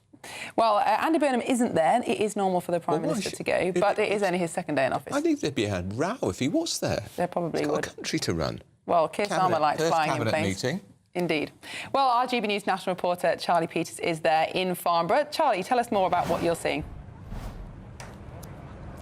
Well, Andrew doesn't like it, but I'm delighted to be here. This is like a big day out, even without the politics involved in this situation. But yes, Andy Burnham, will he attend? If he doesn't, he'll be the first time since 1945 that a Prime Minister does not attend the Farnborough Air Show, the second biggest air show in the world, of increased importance at the moment because the Royal International Air Tattoo is not taking place this year due to US forces flying out of RAF Fairford. They've got a war on, so they can't be involved in what's going on here. We just attended a briefing from Lord Coker, Minister for State in the House of Lords, speaking for the first time since Wes Streeting was made Defence Secretary, would not take questions but spoke about the importance of industry, of course, so much of it here, billions of pounds of deals to be made, but there has been some sharp reaction to Wes Streeting being made Defence Secretary. Ben Wallace, former Tory Defence Minister, saying that removing Dan Jarvis to find a spot for Wes Streeting shows a contempt for defence at a time they need continuity and someone who understands the new way of warfare and the men and the women of the armed forces. We're hoping to get a reaction to those comments from the ministers speaking here. Luke Pollard also attending, but so far they're not taking questions from the media. Later we will hear from the Conservative Party leader Kemi Badenoch, and Wes Streeting in his first day as Defence Secretary, he is attending an event for the Global Combat Air Programme in central London. Perhaps we'll get some answers to the new vision for defence from him there. Charlie, thank you. Very interesting. Of course, defence has been one of the big stories of this year. Well, and I do think John Healey being Chancellor means there will be more money for defence. I think that would have been the deal. Absolutely. And more air shows in future. And they'd have been talking about it for weeks. This is Britain's Newsroom, Britain's favourite morning show on GB News.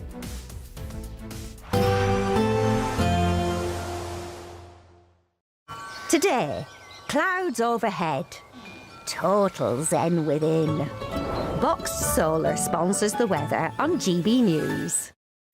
Hello, very good morning to you. Welcome to the latest update from the Met Office for GB News. High pressure continues to dominate the weather across the UK, bringing widely warm and dry weather to the vast majority. But cloudy, showery and cool conditions remain for parts of Northern Ireland and northern Scotland as we start the day. And that's because high pressure is now situated to the west, and around that high we've got this northwesterly airflow bringing Atlantic cloud, bringing some light showers, but actually for much of the country away from those exposed northwestern areas, plenty of warm sunny spells. Bit of cloud coming into the east and central areas. Where we've got the sunshine though, temperatures up to 26, 27 Celsius in the warmer spots, South Wales, Southwest England. Always much cooler towards the northwest, where we've got stubborn cloud continuing into the evening across the northwest Highlands. It's going to be the same through the rest of the week here, but actually decent cloud breaks across the Highlands, Grampians into the central belt. Temperatures here into the low 20s still in the evening. And Northern Ireland, although extensive cloud cover, warm enough where we've got some thinning of the cloud in places. Plenty of clear spells then across England and Wales at least overnight, and we keep largely dry weather up and down the country, but always the exception, northern Scotland. It continues to be showery here with a keen breeze, and some showers just trickling into eastern parts of England at times. The clearest skies towards the south and southwest, and a warm night, but not particularly uncomfortable. We're looking at the mid-teens, and in some spots down into the single figures where we've got some shelter from the cloud and the breeze. We start Wednesday then with a lot of fine and dry weather, a bit more cloud, especially through parts of central UK, coming down that east coast and continuing to see those light showers for northern Scotland. Best of the sunshine once again, Wales and the southwest, where temperatures reaching 26 or 27 Celsius, cooler near some exposed coasts. Today, clouds overhead, total zen within. Boxed Solar sponsors the weather on GB News. What would you do with £60,000 cash? What would you do with a real gold bar? Well, both have to be won in our Golden Summer celebration. First, there's £60,000 in tax-free cash to bolster your bank account this year. Plus, we'll also give you a fine gold bar worth over £5,000. For a chance to win, text GOLD to 63225. One entry costs £2.50 plus one standard network rate message. Or text BONUS to 63225. 5 entries cost £5 plus one standard network rate message. Go to gbnews.com/win. Entry start at £2.50. Call 0903 686 3232. Calls cost £2.50 plus your network access charge. Or post your name and number to GB22 PO Box 8690 Derby DE1 9TT. UK only. Entrants must be 18 or over. Lines close at 4 p.m. on the 21st of August. This is a network giveaway. Entries will be pooled. Please check the closing time if listening or watching on demand. Some people enjoy lazy Sunday mornings, but not me. What's the truth of the matter? So that's a very live question. Would you support him if he waters down these plans? Before the spin sets in, I'll be getting to the truth. This is personal. No soft questions, no easy answers. It's one thing if the state has rules in this country. It's another thing whether the police and others actually police them. Setting the agenda and holding those in power to account. You can't really blame her if the system is set up this way. You will not want to miss it, trust me. The Camilla Tominey Show, Sundays from 9:30, only on GB News. Britain is not just a geographical expression.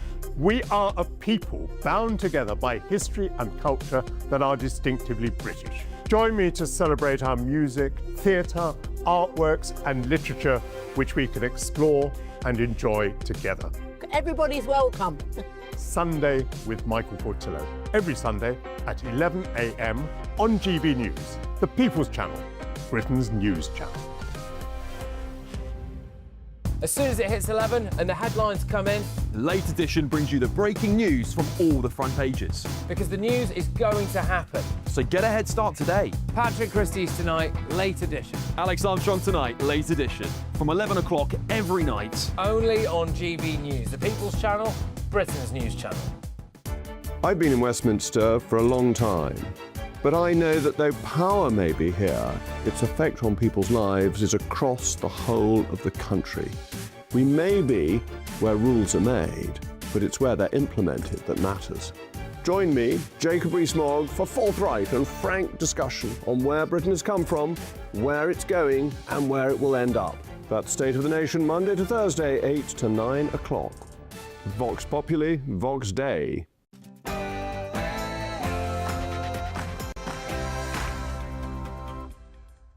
It's 11 o'clock on Tuesday, the 21st of July, live across the UK, Britain's Newsroom with Andrew Pearce and Miriam Cates. Well, is the cash squeeze about to ease? I can do something to give people some breathing space now, some help with the cost of living. This morning, our new Prime Minister, Andy Burnham, says he'll remove VAT on your energy bills. But his top team snubbed GB News earlier on.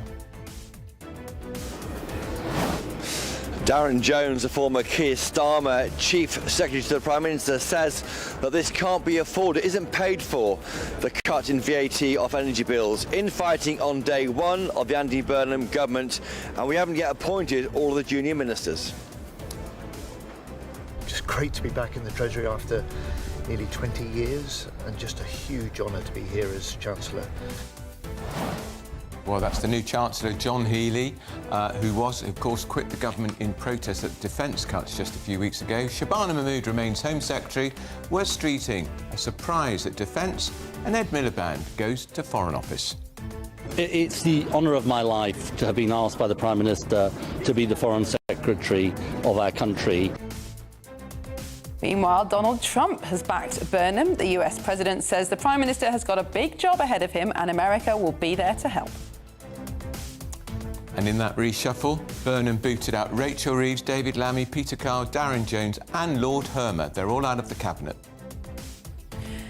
Elsewhere, tributes are coming in from around the world for King Kevin Keegan, the former England football player and manager who has sadly died aged 75.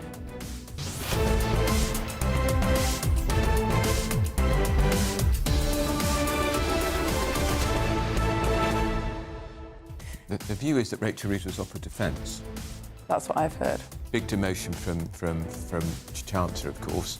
And of course, she was the woman who crippled the defence industry by not giving enough money to it. I mean, I do wonder if she had personal reasons for not accepting another job in Cabinet, not just that it's a demotion, but she clearly did not enjoy being Chancellor. Well, she became quite emotional towards the end. I mean, it's a really, really tough job. Maybe she just wants some time out. I wouldn't blame her for that at all. But someone who hasn't had time out is Business Secretary Jonathan Reynolds. He's been moving around the Cabinet in its musical chairs, back in the old job of Business Secretary, but not willing to speak to GB News this morning on the media round. So there we are. There's the empty chair. One in Westminster, one here. If you're listening, Mr. Reynolds, hop in and we'll have a nice chat to you. But first, we're going to get our news updates with Tatiana Sanchez.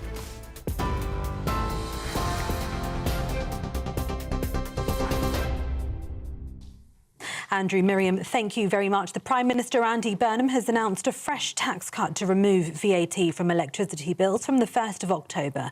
The rate of VAT applied to household electricity will be cut from 5% to 0%. Mr Burnham vowed to provide breathing space for households struggling with the cost of living. In his first speech to the nation in Downing Street yesterday, he said he wanted to bring forward the biggest changes in the last 40 years to British politics.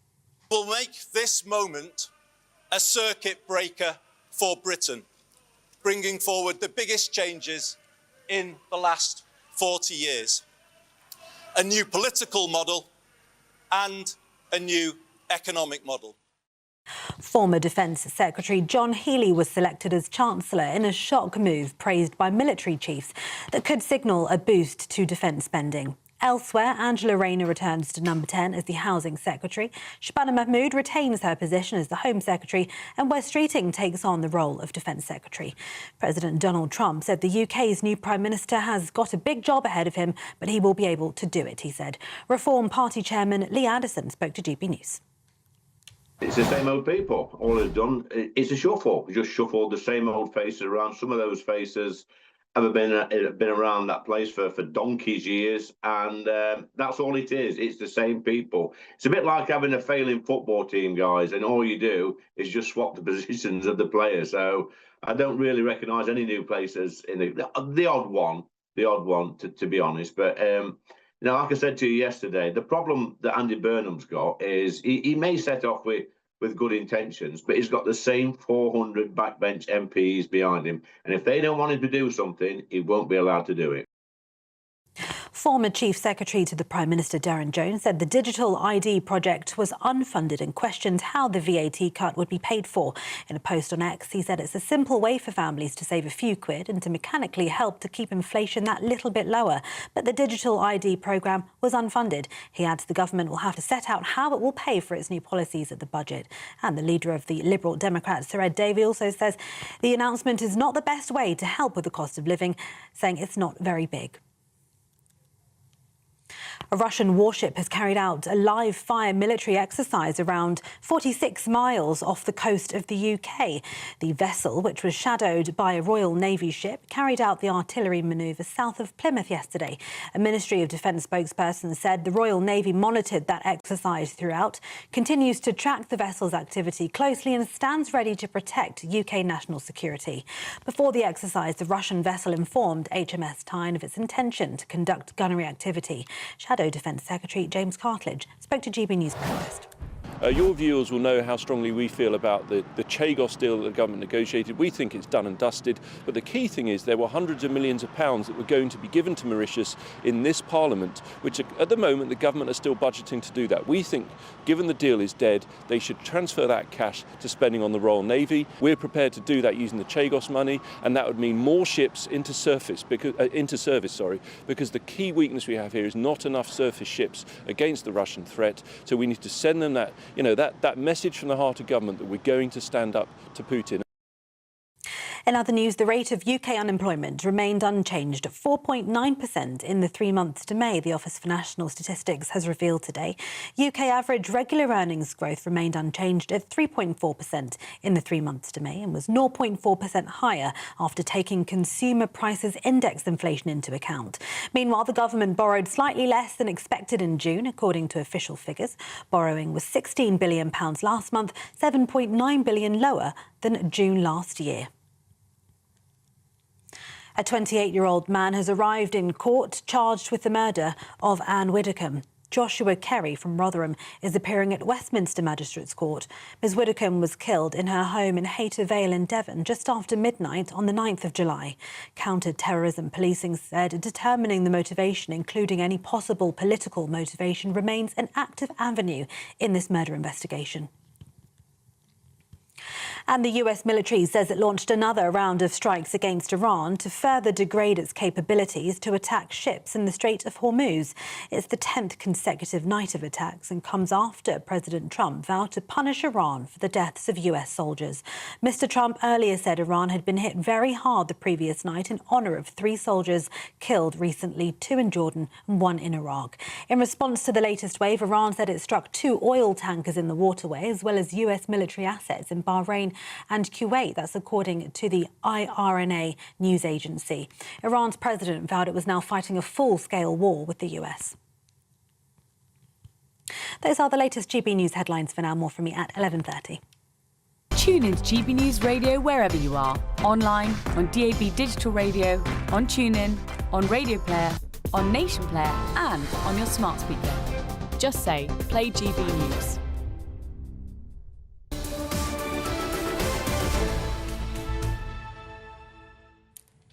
Hello, welcome back to Britain's Newsroom. We're live across the United Kingdom on GB News with Andrew Pearce and Miriam Cates.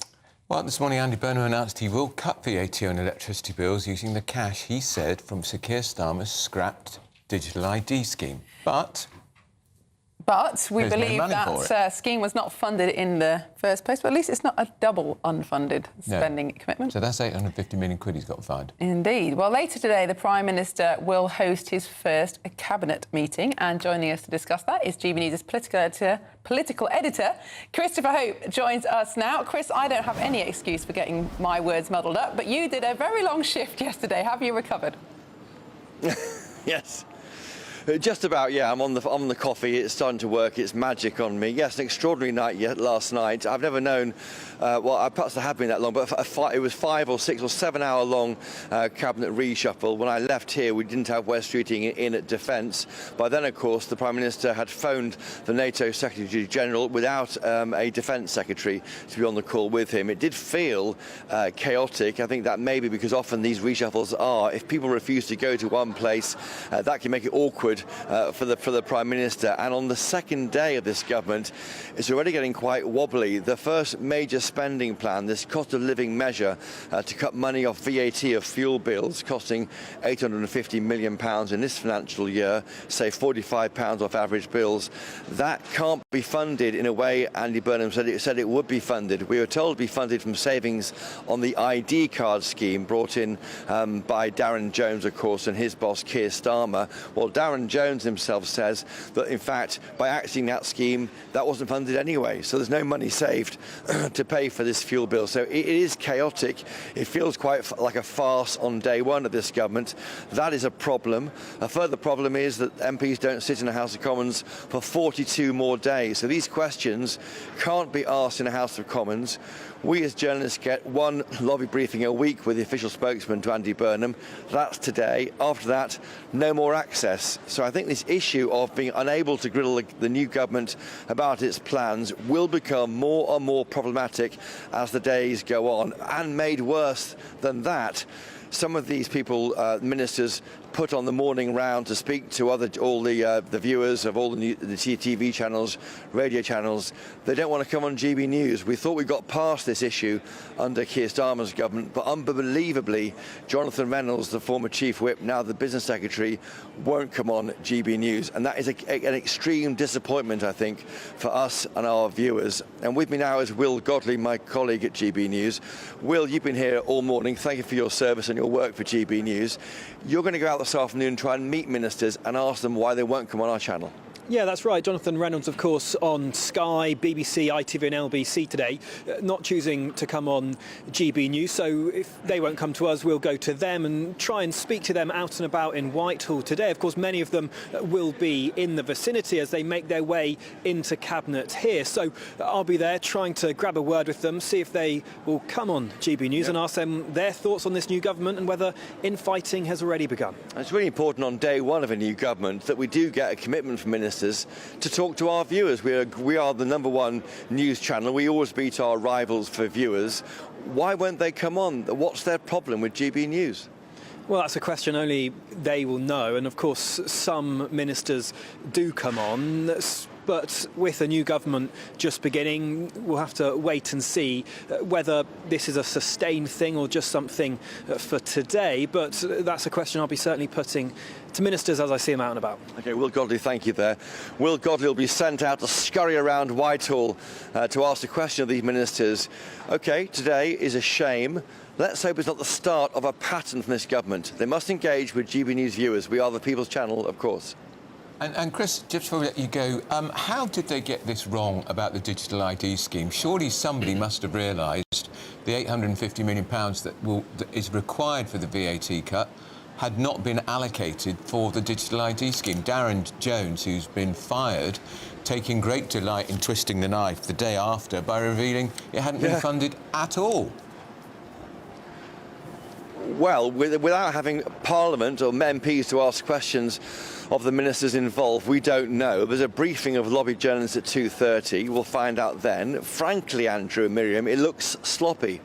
It looks sloppy to me. It looks like they weren't looking at the detail. They thought they can get an easy headline by axing the voluntary ID card scheme, not mandatory. That was watered down since it was first announced by Keir Starmer last September. And now it wasn't funded in the first place. They will find money, of course, because there is rainy day money. I forget the headroom now, is it 19 or 9 billion pounds. There's money to pay for this down the back of the sofa. That's always there in any government. That's called headroom. That's money for a rainy day fund, if you like. But this was meant to be funded, and it hasn't been funded. That is deeply embarrassing for a new government trying to find its feet. It looks sloppy. Let's see what they say when we ask them those questions at the briefing this afternoon. All right, Chris, that's Christopher Hope, our political editor in Downing Street. And Thanks so much. I hope you don't have such a long day today, Chris. Yeah. Although it sounds like the coffee is pretty effective. Well, we're now joined by the former Defence Secretary, Sir Liam Fox. Sir Liam, good morning. Welcome to GB News. We've heard lots of news overnight about the new cabinet positions. One of the most surprising is the new Defence Secretary, Wes Streeting, who has no previous experience of defence, has been entirely focused on a domestic brief health for the last few years. Why do you think Andy Burnham has picked Wes Streeting as his choice for defence? Well, you'd have to ask him that, but I mean, there are a number of considerations. He backed Burnham quite early on when he realised it was impossible for him to get the numbers to run for leader. I think probably Andy Burnham wanted to give him a reasonably big job. The rumour is, of course, that Rachel Reeves was offered the job first, so he may not have been the first pick. But he's going to be in the same old situation. I mean, it's very interesting. It fills a bit of media time when they are changing seats in the cabinet and so on. But the same problems remain.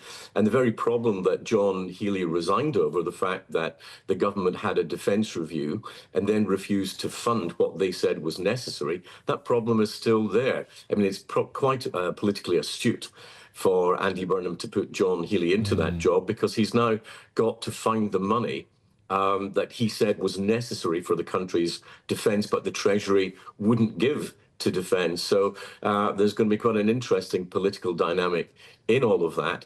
And of course, the big picture is that we've still got the same Labour government on the same manifesto. Big spending, big taxing government, a government that's seen a surging national debt, that sees our debt interest service. It costs us over £11 billion to service our debt. In May, over 100 billion over the year. These problems are not going away. The lack of growth, the overtaxing of business, rising unemployment, persistently high and stubborn inflation, they're still there. And so it's a nice distraction for a few days to have new personalities. But it seems that it's the same old socialist government, the same old socialist policies, and the same old socialist outcomes. And I was going to say, Sir Liam, if you were Defence Secretary, if it was, what would you say to the Chancellor you need? How much money would you need, and what would you spend it on most importantly? Well, the government have set out their own defence reviews. I've said on this programme before, it was quite a good defence review, but it was costed. And the service chiefs costed it at £28 billion. Now, the Treasury offered 15, but only actually underwrote 10 of that. John Healey resigned because he said that was not in the interests of the United Kingdom. That did not give us sufficient money for what the government had set out as its priorities, to increase the size of the surface fleet of the Navy and to re-equip on a number of areas, including drones and in cyber and so on. So we now have to get, John Healey needs to resolve the very problem that he resigned from the cabinet over. It will be interesting to see how he does that at a time when we are promised by Labour that they're going to commit another 40 billion to welfare between now and 2029. So Labour MPs, I don't think, are going to be very happy about the fact that you've got a Chancellor very sympathetic to increasing defence spending and a lot less sympathetic to welfare cuts. And of course, that's one of the reasons that the Labour Party brought down Keir Starmer, was his backbenchers would not tolerate cuts in welfare over the Parliament. So a big political battle ahead. But Liam, the Labour backbenchers must realise that they are in the last chance saloon now. If they were to bring down another leader or to resist Andy Burnham's programme, there would be a general election and a huge number of them would lose their seats, according to current polling. Surely now more than ever, they are incentivised to just go with the Burnham plan, even if they are not particularly in agreement with it. Well, I would think of that the other way around, actually. I would think that for Andy Burnham and for his Chancellor, they now have a chance and the authority to push forward a programme, and Labour backbenchers, for the reasons that you give, are less powerful than they might have been 2 years ago. They're now halfway through a parliament and half the way to the next election, and we have to see how he handles that. Of course, today we had the supreme irony of the Prime Minister promising to cut the bills, electricity bills, and VAT and electricity bills. That is a Brexit bonus. That would have been illegal if we'd still been in the European Union. So nice to see an ultra-Remainer Prime Minister using the freedoms that the British people voted for him. I never understand, Salim, why the Conservatives didn't do it. Well, I think that it's always a good idea to get those numbers down, and I think any taxation reductions are welcome. I think that we should. I think that the primary cuts need to be to business taxes again. I think if there are to be reductions in tax, we need to get the economy to be generating wealth. I think that can only be done when you encourage businesses to invest. And of course, the problem that all Labour governments have is they tax business and then unemployment goes up. In fact, not since 1924. Every single Labour government that we've ever had has ended up with higher unemployment than it started because it's an anti-business party.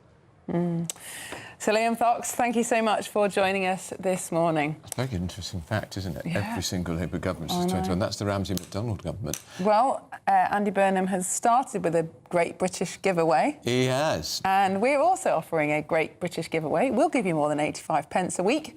Well, one lucky viewer, anyway, in our big Golden Summer celebration. Yeah, you can bank an incredible £60,000 in tax-free cash, plus a gold bar worth over £5,000. Here's how you do it.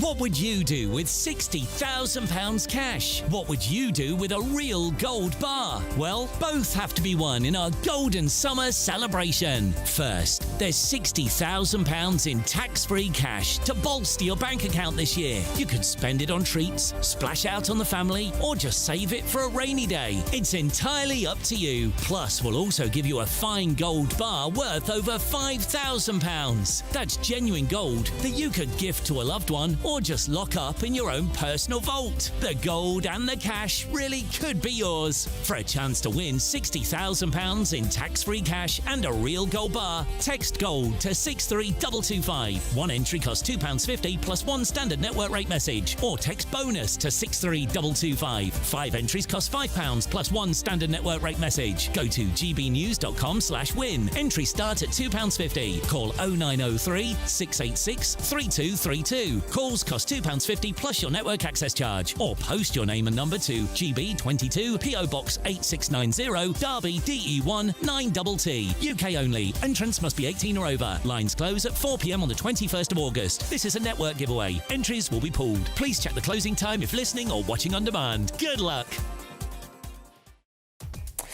Good luck with that. Well, coming up next, tributes are pouring in for King Kev. That's Kevin Keegan, the former England football player and manager who has sadly died at the age of 75. We'll be going through that more with our panel. Piers Pottinger. Oh, look, and Kevin Maguire's finally turned up. Very nice of you to turn up, Kevin. This is Britain's Newsroom on GB News. There they are.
the school run to the home run, watch a new show for all of Britain. So he can say whatever he wants. A straight talking show where all voices are heard. And, you know, when are we going to stop talking about smashing the gangs and actually do it? With the stories that matter from every part of our country. There's a bit of a crash landing there for your Chancellor. Bold, fearless and standing up for you. That's me, Martin Daubney, 3 p.m. till 6 p.m, weekdays, here only on GB News. The People's Channel, Britain's news channel. Exciting news. Every Friday, my Patrick Christie's Tonight Show is going to have a twist to it. We're welcoming some special guests. You. That's right, on Fridays I'm going to be doing my show in front of a live studio audience because this show is about you and what you have to say. It's going to be the same big debates, same big topics, same big opinions, but every Friday night at 9 p.m. you are invited to come on down to Patrick Christie's Tonight to be a part of the action. Only on GB News, the People's Channel, Britain's news channel. Here at GB News, we made a promise to tell your stories. And on the 6th of August, we're marking 5 years of doing exactly that. Celebrate with us by having your say. Join in the debates live on TV and radio. And meeting your favourite presenters across the country, from Leeds to Aberdeen, from Belfast to Barry Island. Plus, join me in Essex for our biggest live show of the year. Scan the QR code or visit gbnews.com/celebrate. Terms and conditions apply.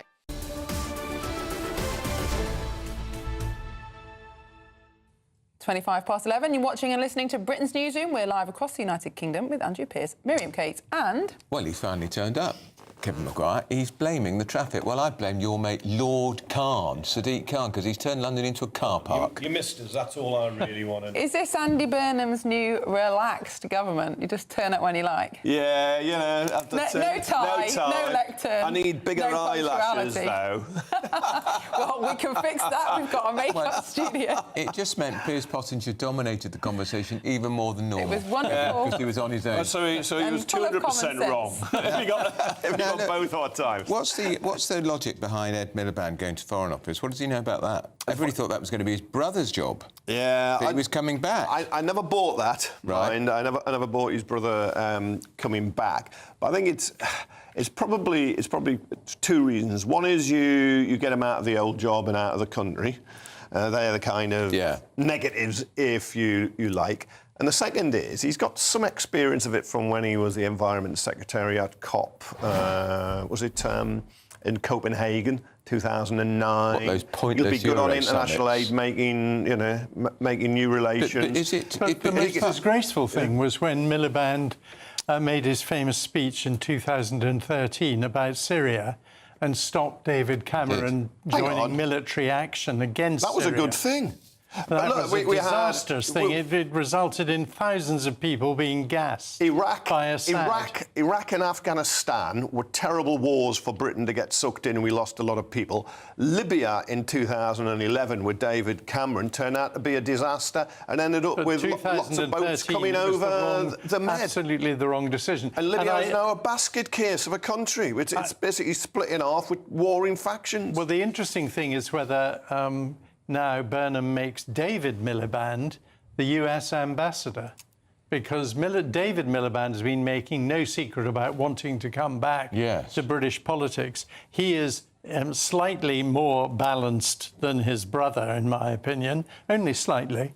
And he works for this ludicrous thing called International Rescue. We all think of as Thunderbirds. And he gets $1 million a year for it. He gets $1 million a year for a so-called charity that, as far as I can see, hasn't rescued anyone except David Miliband from obscurity. I think he's overpaid, but that's a respected international charity. Do you think the deal Miliband has done, Ed, to take the Foreign Secretary job, is that Burnham increases the international aid budget? Because I heard Yvette Cooper saying the other day it was a very difficult decision to cut it, and we know Burnham, when he was Mayor of Greater Manchester, deplored the decision.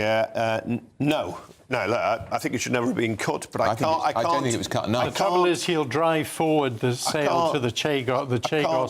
That's going to happen. I can't see how you can increase it if you've got cost of living help, whether it's 45 quid off your electricity bill, just a down payment. You want to raise tax thresholds, end the freeze, which is still the Conservative freeze, which was up to 2028, but Labour was going to extend it to 2030. If you're going to do that, and then you've somehow got to find a whole load of money for a very extremely wasteful Ministry of Defence. Actually, coming back to Thunderbirds, Burnham does look like he could have been in Thunderbirds.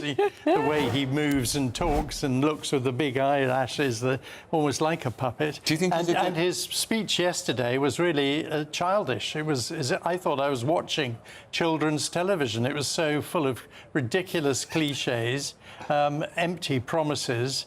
And this ridiculous thing about I'm going through that door and issuing instructions to stop all the rough sleeping in the UK. Come on, mate. I mean, the British people are not as stupid as that to fall for something as really patronising. That speech was dreadful. He didn't even solve rough sleeping in Manchester. No, what he did is he brought it down, then it began to come back up. It's not as high as it was, but one, he couldn't tackle the causes, which are often mental health, alcoholism, gambling, drugs. Many of them are military veterans. Secondly, his explanation for why it was also going back up is because Greater Manchester had a scheme. It attracted homeless people from other areas. Now, if you do a nationwide scheme, that won't occur. You'll be able to get help in your local area. Also, when he became elected mayor, he was talking about not rough sleeping, but homeless people, which is different. They had 3,011 homeless people when he was elected mayor. At the end of last year, they had more than three times that, 9,859. Perhaps one of the reasons for that is that if you believe you're going to be promised a house. Back in the day, I was an overnight warden in a hostel for homeless men, and I saw then the complex reasons people were homeless were in a bad way, but we used to kind of only support them at night. So you'd come and get an evening meal, have a bed, and then you'd be out after porridge, breakfast in the morning, you were on the streets.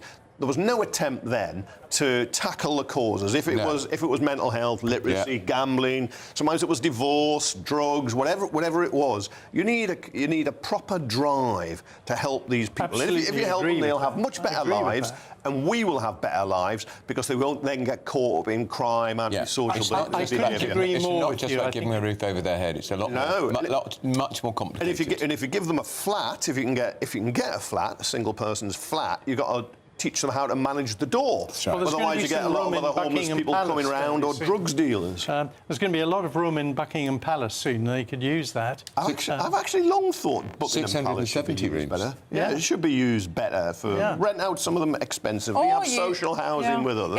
Open the gardens like Versailles. Yes, Central London. The trouble is the gardens aren't quite anything like as good as... Oh, we can change that. I saw an aerial shot from a drone when Starmer went to quit and Burnham went to become Prime Minister. And that lawn, it was yellow and worn. It was horrible. Notice he saw an aerial shot because he's never been in. They won't let him. Anyway, they don't want Republicans I think it could be a more astute move than people think because actually getting people off the streets scores quite highly in polling. So it's a kind of double-edged policy, isn't it? It's a compassionate policy, it seems like, if people who are homeless, but it's quite a common-sense policy for people who don't like seeing rough sleeping. So who knows? The fact is that he thought it was a quick fix. It's not a quick fix, as Kevin quite rightly points out. He didn't think it was... It needs more. It's all about talking to people. He didn't think it was quick, though. He knew it's complex. Indeed. You've got to be quick, though, boys, because we're going now, Kevin... We're going now to our 60-second news update with Tatiana Sanchez.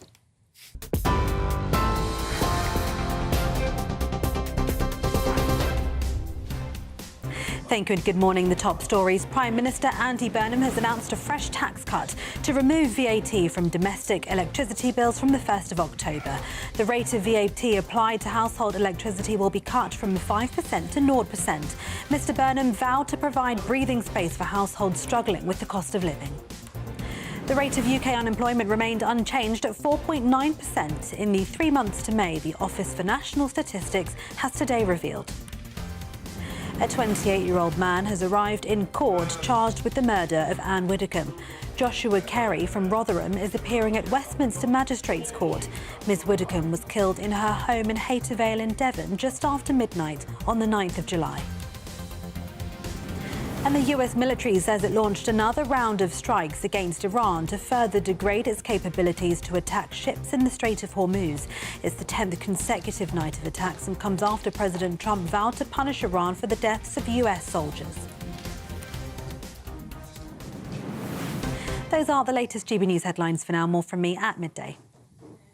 Tune in to GB News Radio wherever you are. Online, on DAB Digital Radio, on TuneIn, on Radio Player, on Nation Player and on your smart speaker. Just say, play GB News.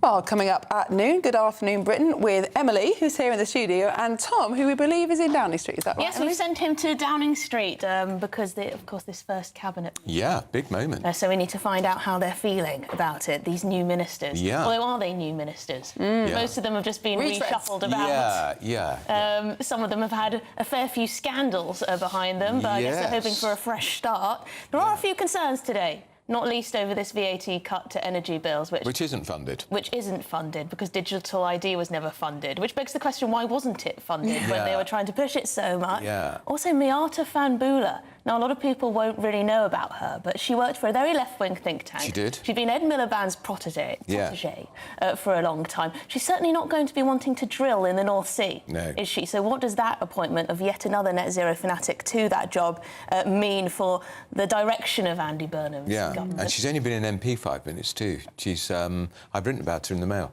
She is very, very, very, very left-wing.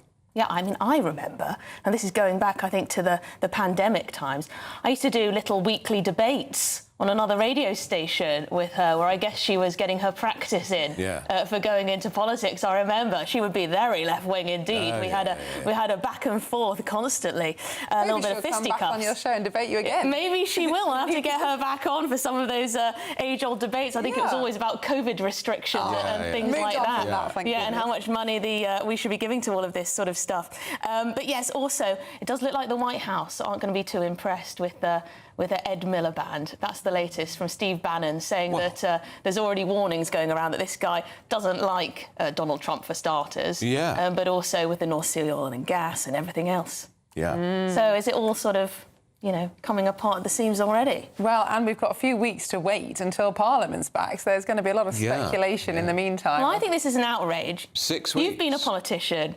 Do you think this is an outrage that we're having to wait so long? Are you going to say, "Oh, it's the process, it's constitutional"? I think there are pros and cons.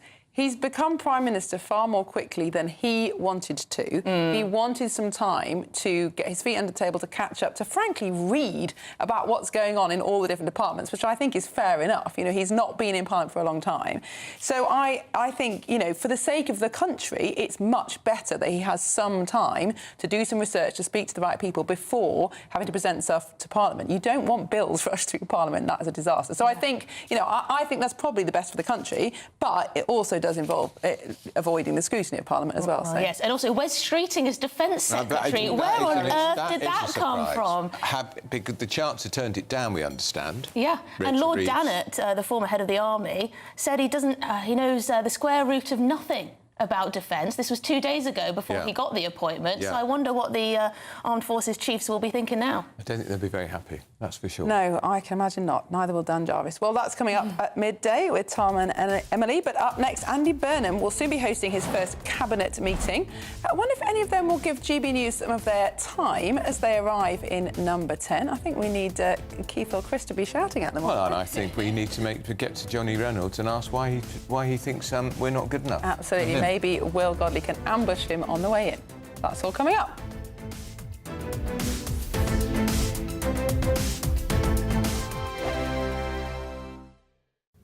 Hello again and welcome to the latest update from the Met Office for GB News. We've started the day with a lot of cloud and some places will keep that cloud for much of the day. Otherwise, the cloud breaking up to give sunny spells and another warm or very warm day for many of us, especially towards the south and the southwest. High pressure still dominating the weather across the UK. It's slipped further west, allowing this cooler northwesterly airflow, and that's responsible for bringing in the cloud from the Atlantic.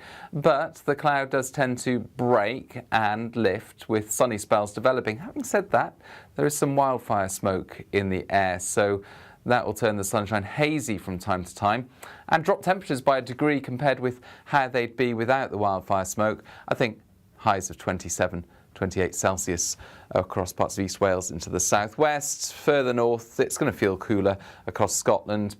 High teens, low 20s for many, and especially where we've got this cloud continuing, and some light showers for the north and northwest of Scotland. Mostly dry for Northern Ireland, a cloudy day by and large, but towards the south and east, some breaks in the cloud. England and Wales seeing decent sunny spells as we end the day and go into the evening, and still feeling warm, although with that breeze coming from the northwest.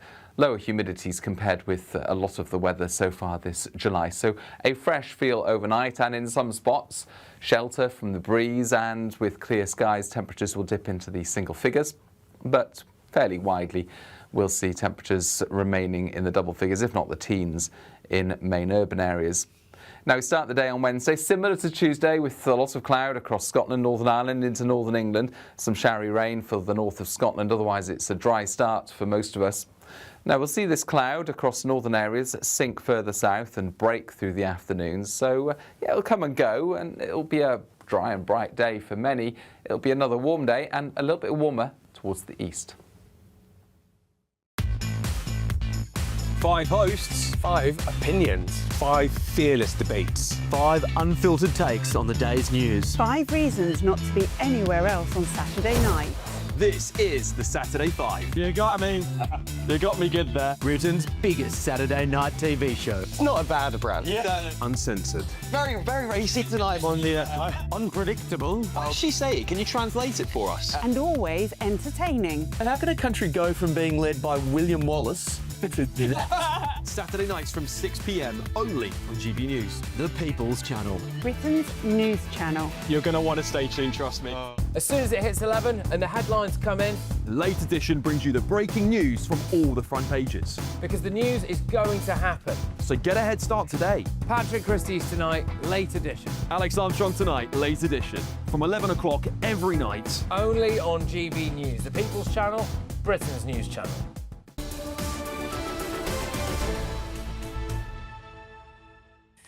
It's 20 minutes to 12. You're watching and listening to Britain's Newsroom on GB News with Andrew Pearce and Miriam Cates. So very soon the Prime Minister will host his first cabinet meeting as Britain's 59th Prime Minister.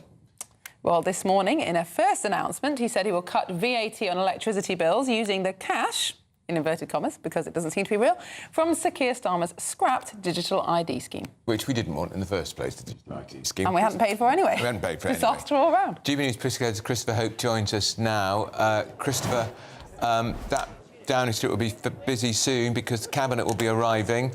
I imagine the cut in VAT will be high on the agenda. Well, you'd have thought so, and we're already encountering the problem of this government being formed without Parliament sitting and them seeking to make big decisions to hit the ground running. There's 41 more days until MPs come back on the 2nd of September, but by then a lot will have changed. And the Speaker of the House of Commons, I think, may be starting getting concerned if more and more policies are announced with no scrutiny. We only know the fact it's not funded is because Darren Jones, the former Chief Secretary to the Prime Minister, said so on social media. Outside of Parliament sitting, we get one meeting a week with the PM's official spokesman. MPs can't do any questioning. The media can question MPs or ministers who come on channels, but today they refuse to come on GB News, so we can't even do it that way. The House of Lords sits till Thursday, then they're away for their summer holiday. So he's got a problem here, I think, the new Prime Minister, Andy Burnham. Does he hold back all of his big announcements for September? And by then, you know, he's lost momentum. He's 40 days into his first 100 days. Does he announce everything now and risk the wrath of the Speaker of the House of Commons, the lack of any ability to question what's going on?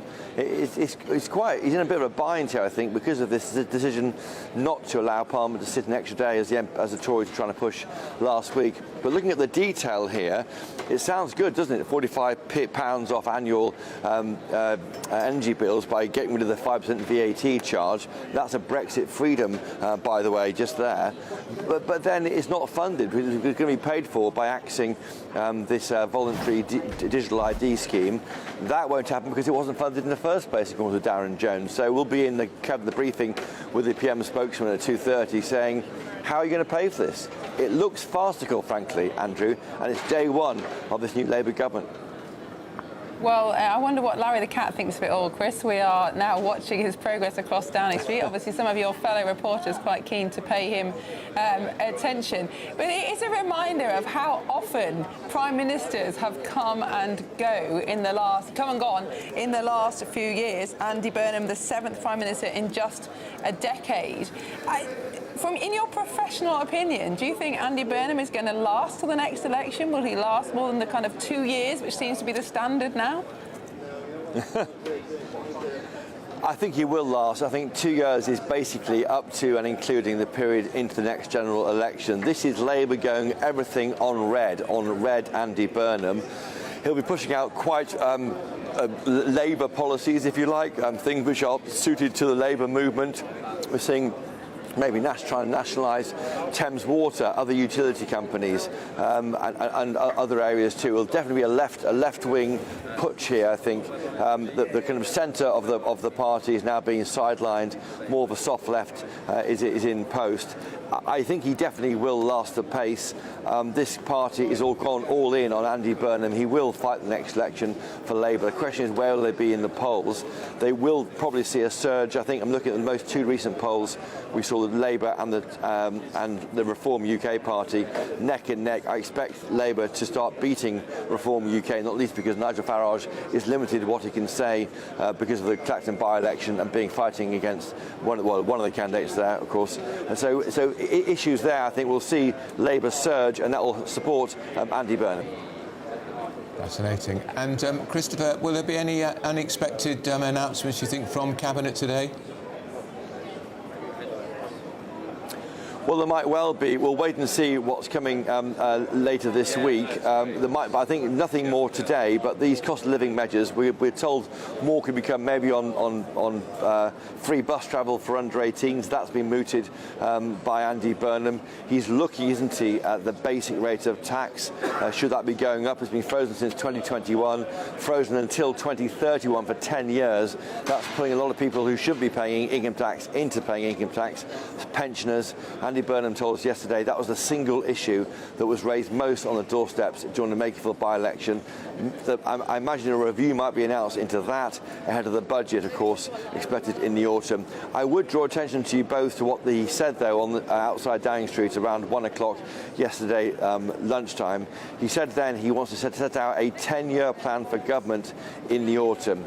That set alarm bells ringing because 10 years is 2 groups of 5 years. 5 years, of course, is a parliamentary session. So I wonder whether that's indicating an election this autumn and a 10-year plan for Andy Burnham to be the PM for that period. A distinct possibility. And finally, Chris, I'm dying to know, has Will Godley had any luck finding cabinet ministers to ask them why on earth they won't come and speak to GB News? No, not yet. He's on the phone to me now. No, nothing yet from Will Godley, but we are expecting him.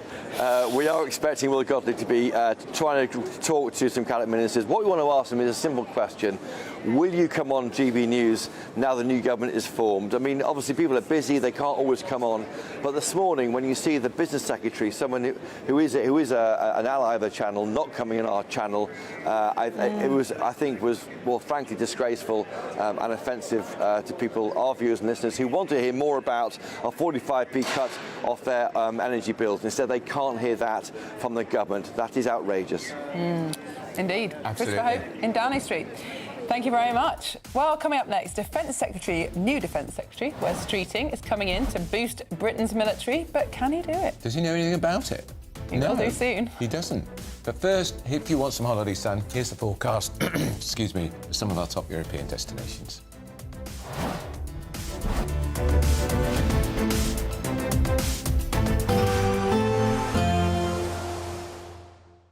You're looking happy. Well, the forecast looks good.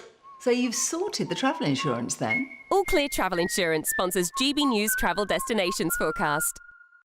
Heavy rain will affect parts of Bulgaria and thunderstorms will pop up in a few places in Italy on Wednesday, but otherwise it's dry and sunny for many parts of Europe at the moment. Breezy once again for the Canaries and for Madeira. Iberia, light winds, temperatures inland up to the high 30s, widespread sunny skies. Here are those showers popping up across Italy. There's area of rain moving through parts of Greece into Bulgaria, where it will be particularly heavy before drying up later this week. All Clear Travel Insurance sponsors GB News Travel Destinations Forecast.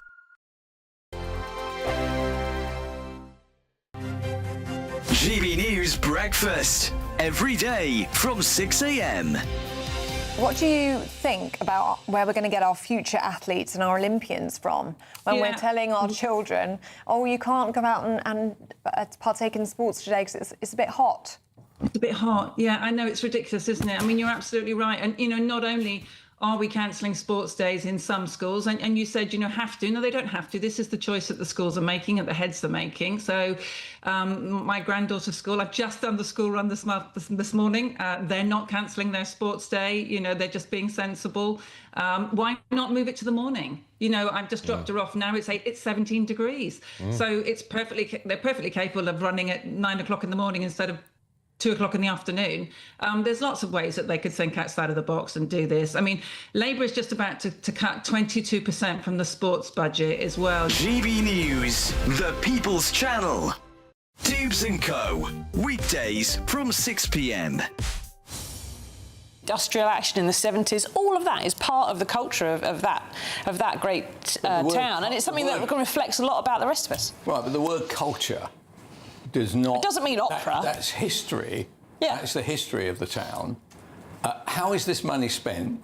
Whose money is it, right? I presume it's taxpayers' money, i.e. my money anyway, and if you pay tax, Susie, that will I do pay a bit, Calvin. Okay. Yeah. Not as much as you, I'm sure. No, but how much do we spend on the City of Culture for Hull? Do you know? Well, look, so these shortlisted towns, they will receive £60,000 each to develop their full bids. Apparently, it's about restoring pride in local areas.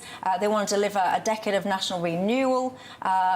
They want to shine a light on local visions and voices, they say, from across the UK. GB News, the People's Channel. Britain's Newsroom. Weekday mornings from 9:30.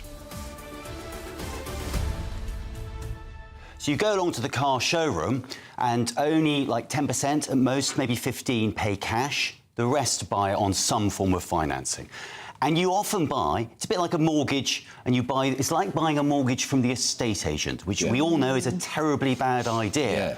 But this is what people did. And the deal is, the scandal is, the guys in the showroom were acting as dealers and brokers, and they were in many cases inflating the interest rate that you paid so that they could get bigger commission. And they didn't declare that. So you basically ended up paying more for your car than you would otherwise have done if you'd gone into the open market and found yourself, you know, a better deal. How did that come to light? Well, over many years. I mean, this has been going on since 2007. GB News, the People's Channel.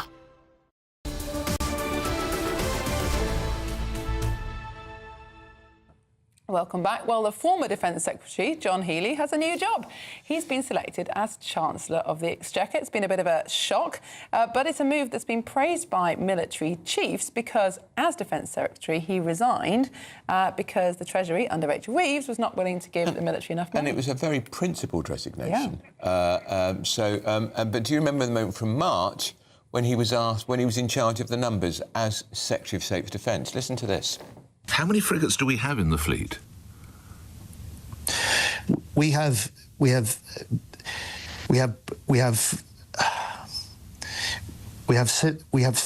17 frigates and destroyers.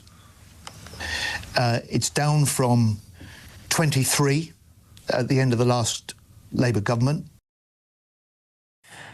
Well, I think we can rest assured he'll now be studying his spreadsheets more carefully. And by the way, the figure when he got there was wrong. It was 14, not 17. Well, it's still not enough. Well, let's speak to the economist, Julian Jessup. Julian, good morning. A bit of a surprise appointment, but do you think John Healey has what it takes to get the economy back on track? Well, I mean, first of all, I think it was a politically smart appointment. The obvious alternatives were Ed Miliband, who I think most people agree would be a disaster, or Shabana Mahmood, who I think would have some advantages, but politically would be very divisive within the Labour Party. So I think Healey was a surprise, but politically not a bad choice. The problem, of course, is the economics. If you look at his background, he has very much a trade union background. He was a campaign manager and a communications person for a while with the TUC. He has no real business or private sector experience. And I think he's going to be another sort of big state tax and spend chancellor, rather like the previous one. And of course, the person in post makes no difference to the economic fundamentals. The reality is the economy is growing only sluggishly at best. The public finances are an enormous mess. And the last thing we need is another lurch further to the left, which is what I think we're going to get. Yeah.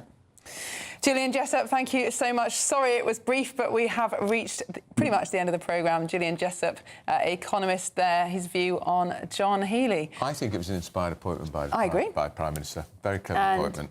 It was remarkable that it didn't leak, and I do wonder if this new government will carry on in that vein. They'll have been talking for at least 2 weeks and not a word leaked. Very impressive. That doesn't happen very often. We don't like governments that don't leak, by the way. More leaks, please. That's it from Britain's Newsroom. Up next, Good Afternoon Britain with Tom and Emily. We'll see you tomorrow.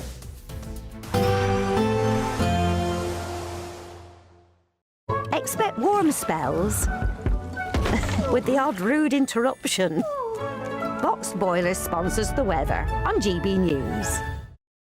Hello, very good morning to you. Welcome to the latest update from the Met Office for GB News. High pressure continues to dominate the weather across the UK, bringing widely warm and dry weather to the vast majority. But cloudy, showery and cool conditions remain for parts of Northern Ireland and northern Scotland as we start the day. And that's because high pressure is now situated to the west, and around that high we've got this northwesterly airflow bringing Atlantic cloud, bringing some light showers, but actually for much of the country away from those exposed northwestern areas, plenty of warm sunny spells. Bit of cloud coming into the east and central areas.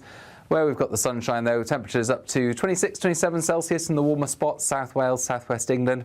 Always much cooler towards the northwest, where we've got stubborn cloud continuing into the evening across the northwest Highlands. It's going to be the same through the rest of the week here, but actually decent cloud breaks across the Highlands, the Grampians into the central belt. Temperatures here into the low 20s still in the evening. And Northern Ireland, although extensive cloud cover, warm enough where we've got some thinning of the cloud in places.